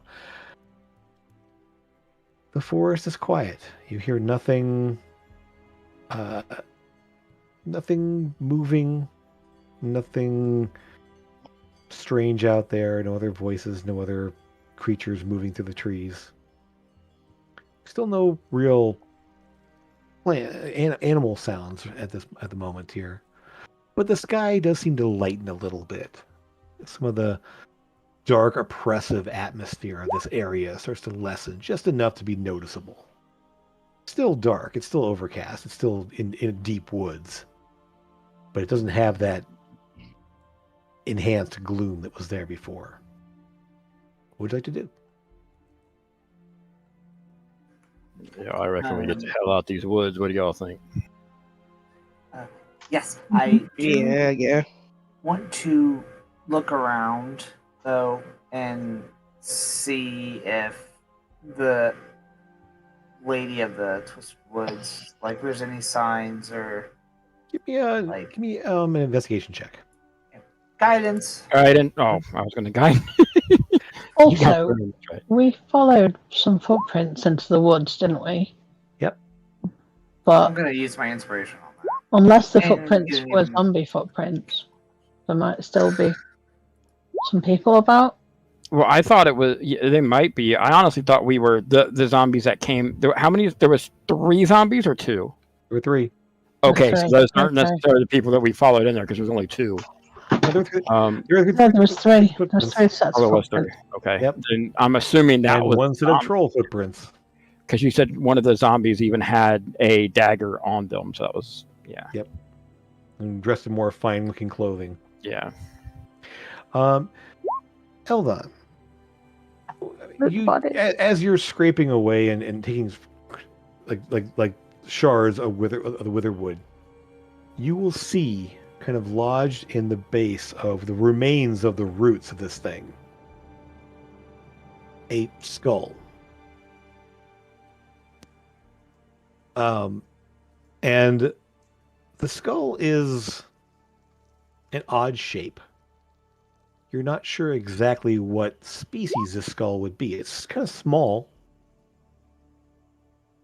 Give me a probably nature check. Guidance. Sure. But you can see that there's actually runes carved into it, little like sigils and runes sort of carved into the skull itself. And with that, you realize that this is definitely not of a material plane origin. This is some sort of fey creature. The skull is. And the writing is all in a twisted version of maybe Elven, maybe Sylvan, if you show it there, but it doesn't make any sense. The words are just like, it's not a language that makes sense. I'll put the skull in my bag and then worry about, when we get out of this mess, comprehend language. Like, I would say also with a nature check there, you realize that this was acting as a seed. This was planted here. This thing Great. grew from that. Ew. Okay. Skull found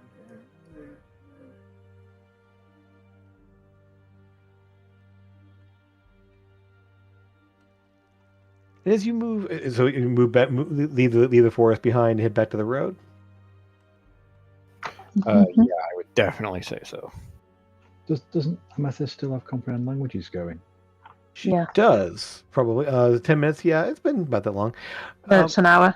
Oh, it's an hour then. Yeah. Yeah. It's been less than an hour since your cat's Okay, yeah, no, I'll show however, Amethyst the skull. You get bits and pieces, but again, it's like gibberish. Like you get what the words are. Like the words are like growth and forest and wood and tree, but there's nothing that makes sense in terms of putting it together into any kind of meaning. You get little bits and like it's like almost like you just took like alphabet soup and described it into this thing. And you realize some of the things that are there are not actually words or letters. There are symbols carved in there too that don't correspond to any sort of language. And so it is definitely, however, of also Fey origin. That was the Lady of the Withered? Twisted Roots. Twisted Roots. Is that on the skull itself? There is. You don't see the word lady in there. Again, you can't turn around and look at it there. You do see roots as one of the words. Twisting, tendrils. Like, there's a lot of different words that seem to correspond to plant type things. But again, there's no phrases or meaning that you can make of it there. But you do see the word twisting, and you do see roots as two words that are in there.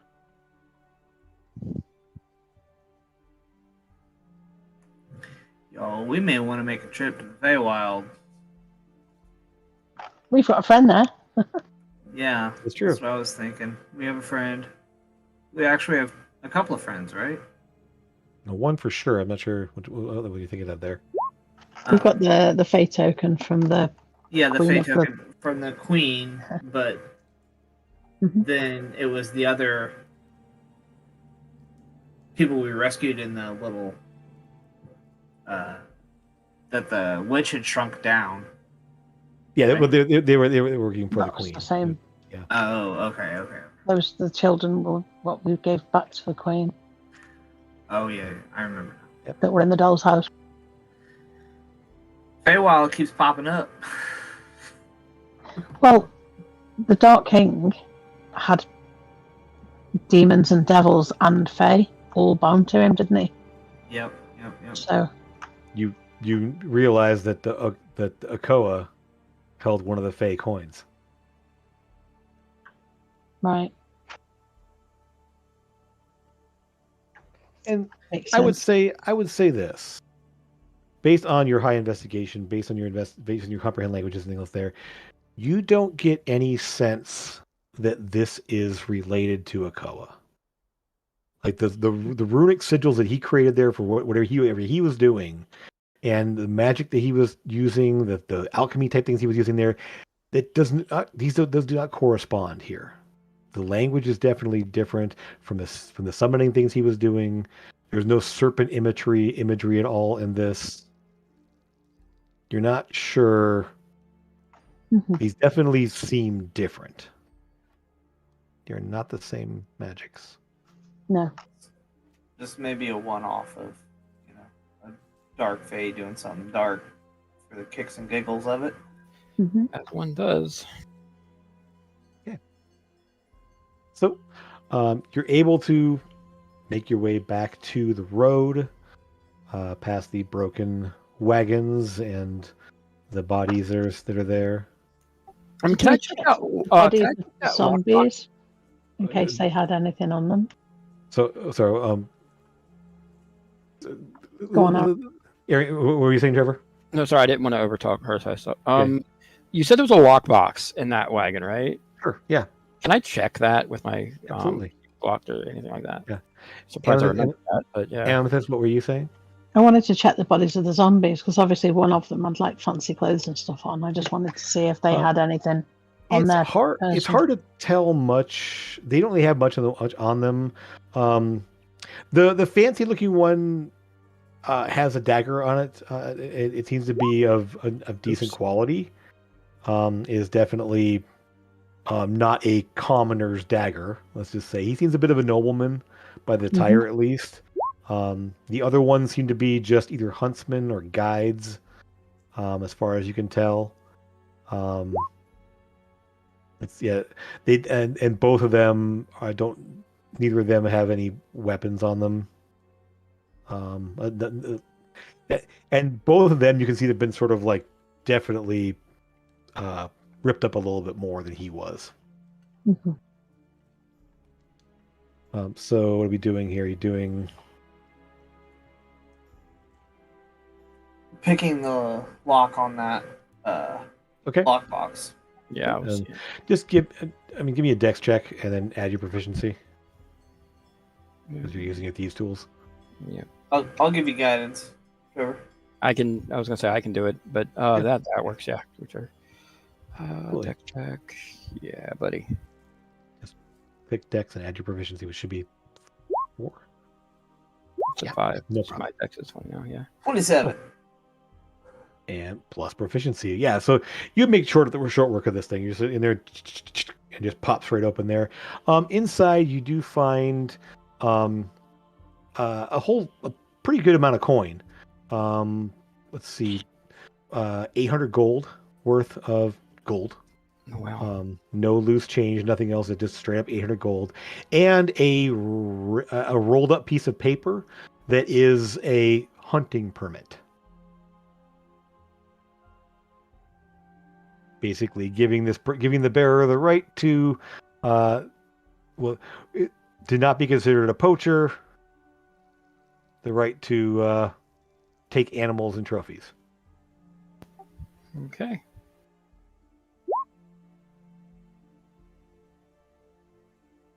Okay. So you continue on your way. There's 5 of us, right?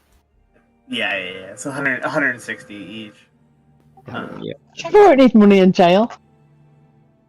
Yeah, or 200 if we cut him out. Uh-huh. I guess I don't divvy up that gold. It's all going to jail with me. It'll go to the treasury box.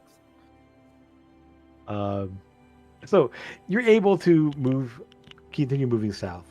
It is fairly quiet the rest of the way. There's the sound normal. As you move further away from this area, you do end up with more typical forest sounds. The birds and the wind in the trees. It does get a little more. The sky is a little brighter as you move along there, as you move toward the high point of the day. It was early afternoon when you got here. It's still daylight out as you head south.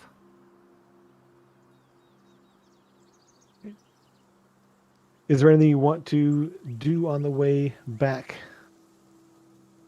to Raven's Crest? Yeah. We'll say you do end up like camping a little of that evening there. You're still a couple days away at least. Long rest. So you can camp for the evening there. It's not hard to find a place a little off the trail. That was for regaining Sure. charges on the wand. Okay. I have a little concern regarding Trevor's coin. If he goes to jail and his stuff's taken off him, is that coin going to fall into somebody else's hands? Or is it safe to do that? Or I don't really know the intricacies of the thing and what.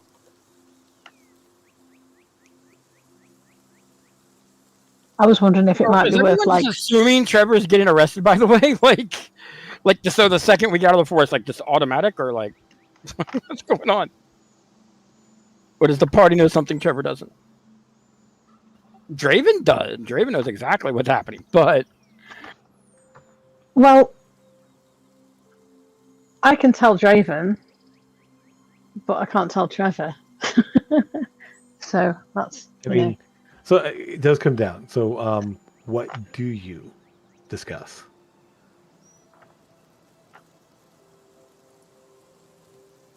Well,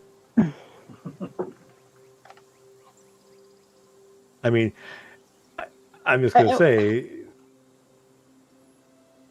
Trevor's going to need to know. Trevor's going to need to know that he's going to be arrested. Yeah, I think so. And if it does happen, then what would Trevor want to happen with his coin? what do you mean if that does happen? You need to tell me everything. I mean, just before you shot the guy, I told the guy who was in charge in that town that we were just in that we're all from Ravenscrest, and if they ever need any aid or assistance, just to let us know and we'll come and help them. And then you killed the guy, and they obviously know where we're from. Unfortunately, Sora's not present at the moment. They're off in the trees. So. I obviously then struggled with that, what happened, and I went to speak to Elia, whose sister is in the town guard. So, I mean, you can probably. And you all knew this going in when I went to this forest with you all and came this close. We're going back to Ravenscrest. We need to go back to Ravenscrest. And what's saying that I even go back there now, especially knowing what I know now? Well, if I were you, I wouldn't run. It's not running. I mean, if I did a thing. You did a thing. You pay the consequence. That's what happens. Actions have consequences, and I think that's something that needs to be done. I think that's right. How long is right? What would have been right would have been you all telling me this from the get-go as soon as you knew, not waiting for the most inopportune or convenient truth for you all. If you wanted to say this, if you thought of these words, thinking I thought of nothing else but what happened back in Bilgewater. Sora and I have talked about nothing but that, about everything that happened. Neither of you have talked to me about it.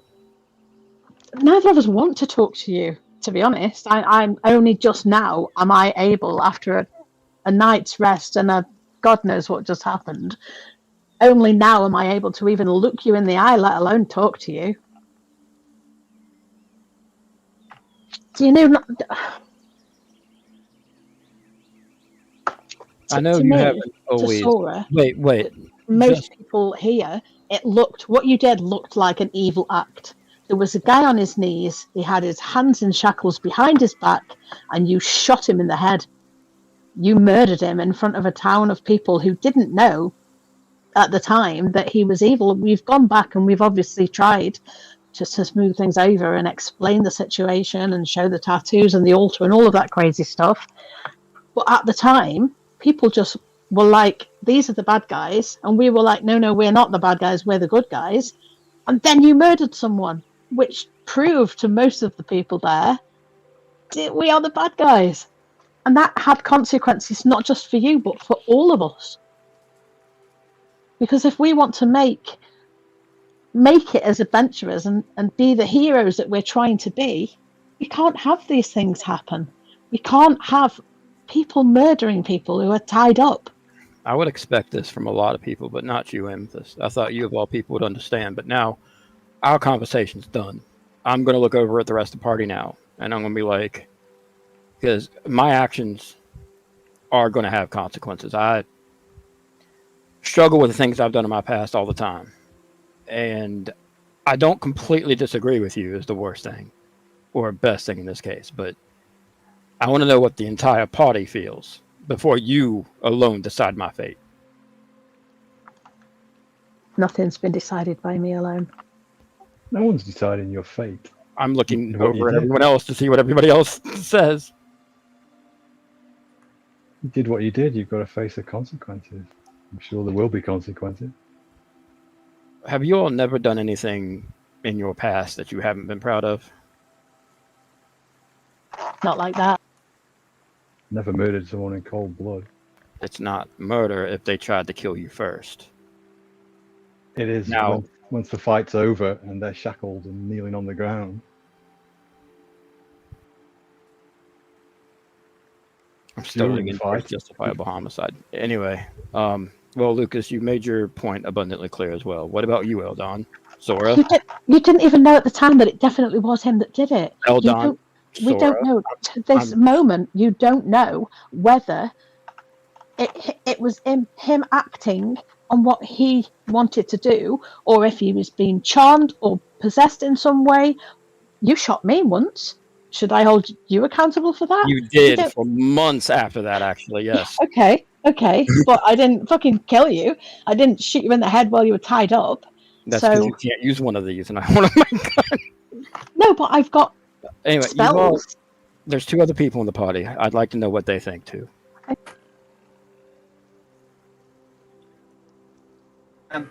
Sora? You... Oh, go ahead. No. Hold on, you go. Do you remember? It's out of game, by the way, When- real quick. I know fully what's happening no matter what. I'm just, as a character, engaging, just FYI. Yep. Like, Jim made it abundantly Yes. clear what's happening, just so we know.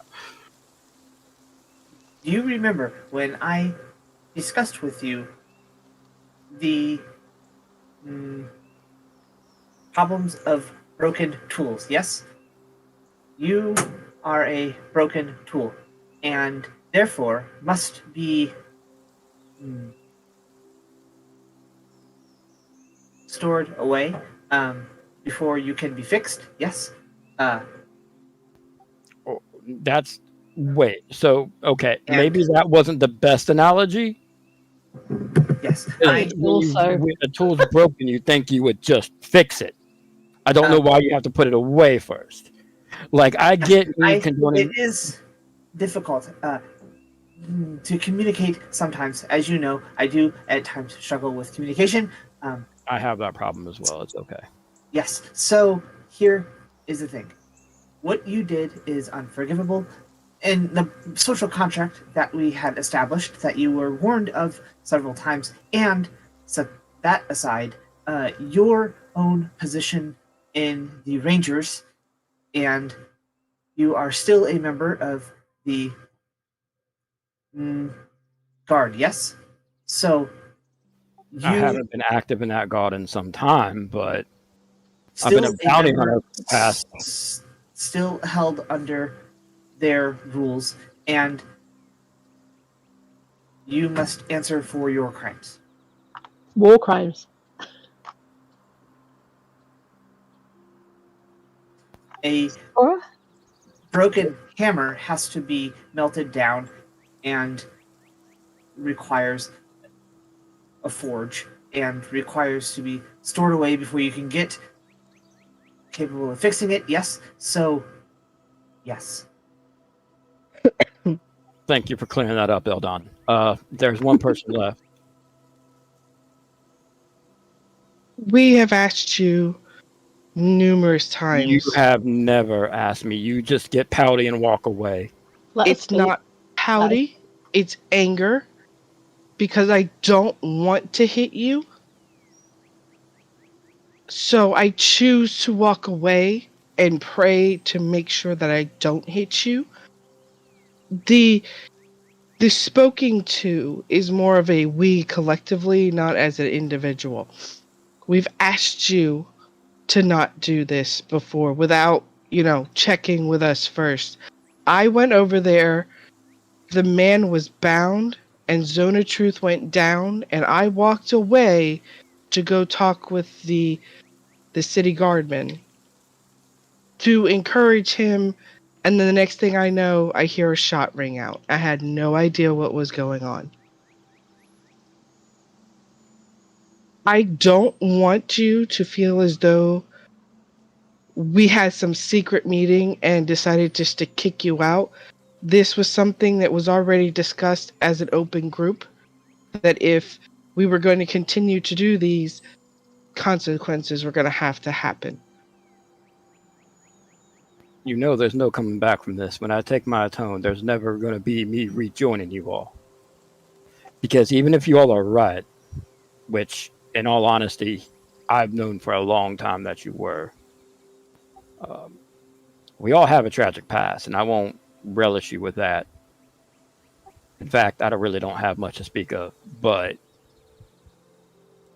you know this is the end. If I go, if I leave, I will not be coming back.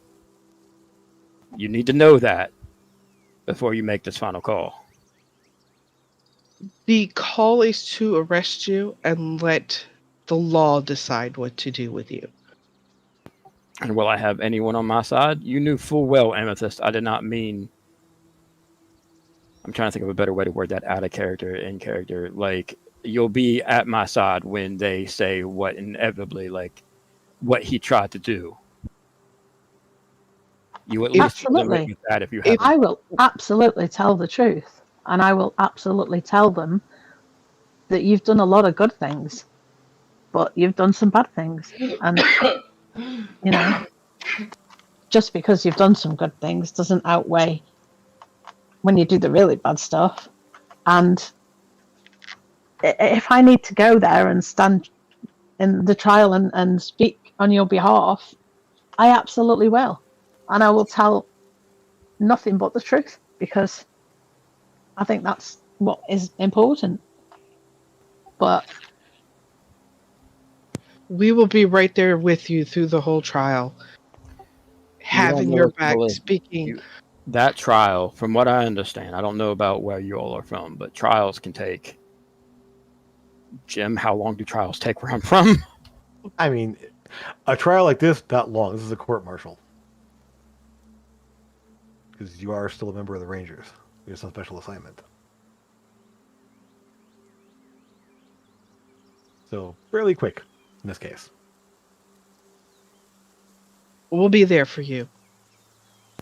Um, Because you have done a lot of good. You know, Sora, after how you all feel, and whether it's warranted or not, I think you all should just go on your own way once I get it. I don't think I want you there for my defense. Like Amethyst said before, feel free to tell her that part, that I did not kill an innocent person. But other than that, I don't think you all should stay behind. we don't know that, though. We don't know that he was acting on his own accord, or if he's been... I mean, Wraith's working with vampires that can charm people. He's working with necromancers. God knows what he can do. We don't know what he's capable of. We're only finding out bit by bit the things that he's capable of. We don't know that those people with the tattoos were acting on their own accord, or if maybe the tattoo is some sort of spell. Maybe... we don't know. We don't know that they weren't innocent. You don't know that guy's family were standing in the town watching him get shot in the head by you. I start at that point, not to cut you off, Bernie, by the way, but as that I start taking my coat off and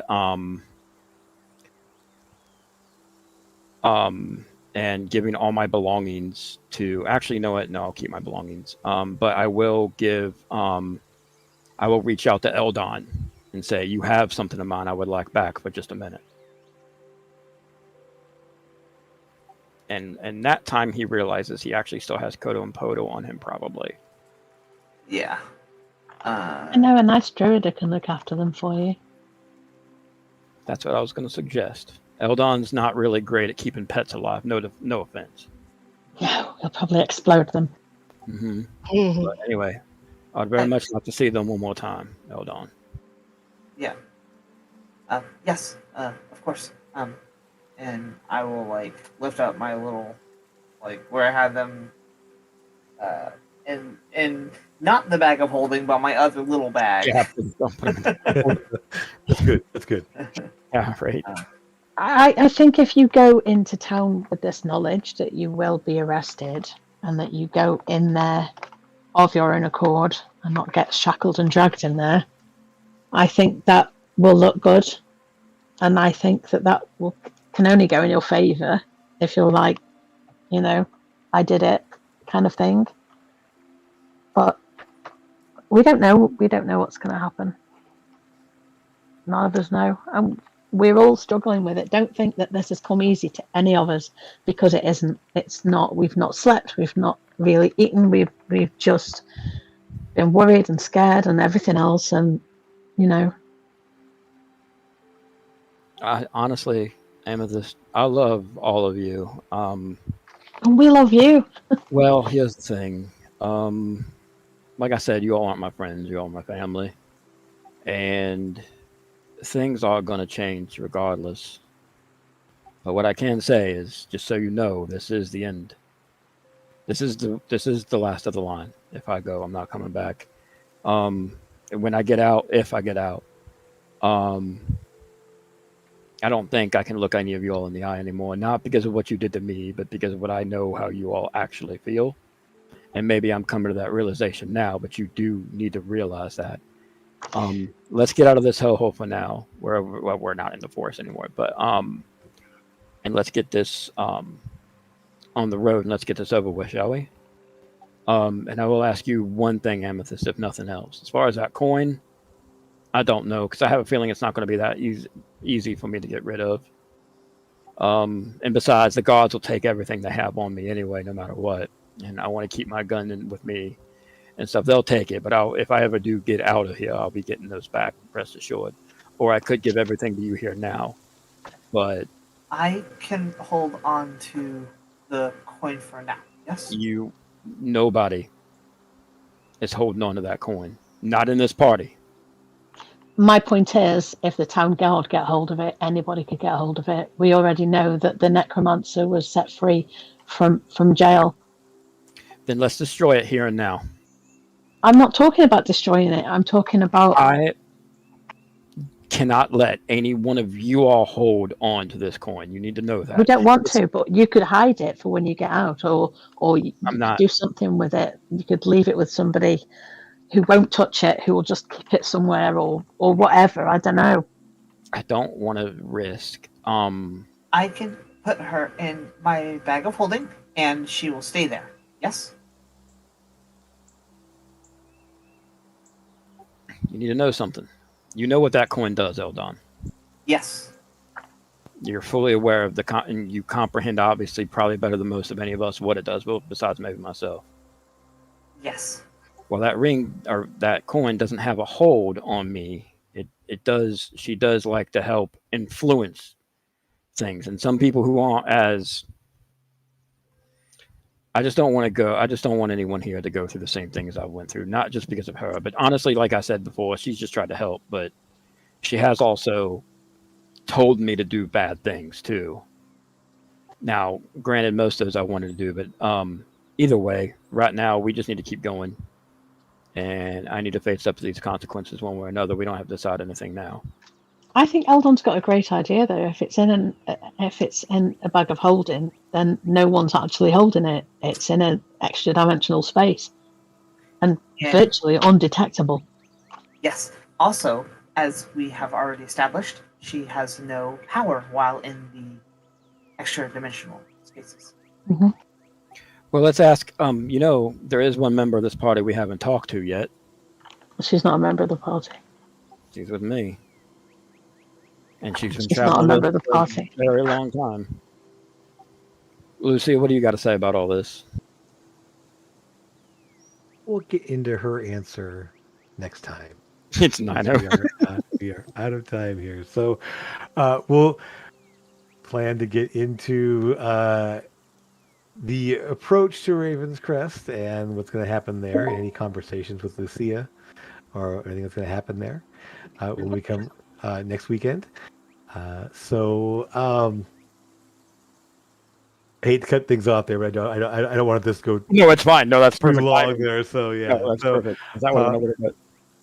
I want to thank you guys for a great session there, and hope you enjoyed the little spookier aspect of things and uh, trying out something a little bit different. But Just glad we didn't all die. so just Never understood. just to remind everyone out there, if you were watching there, thank you for watching. Thanks for being here. Thanks for tuning in and hanging out. And if you're watching in the future, I hope you enjoy. We will be back again soon, and we'll see where things take us here. Just want to let you know if you are interested in playing in a game.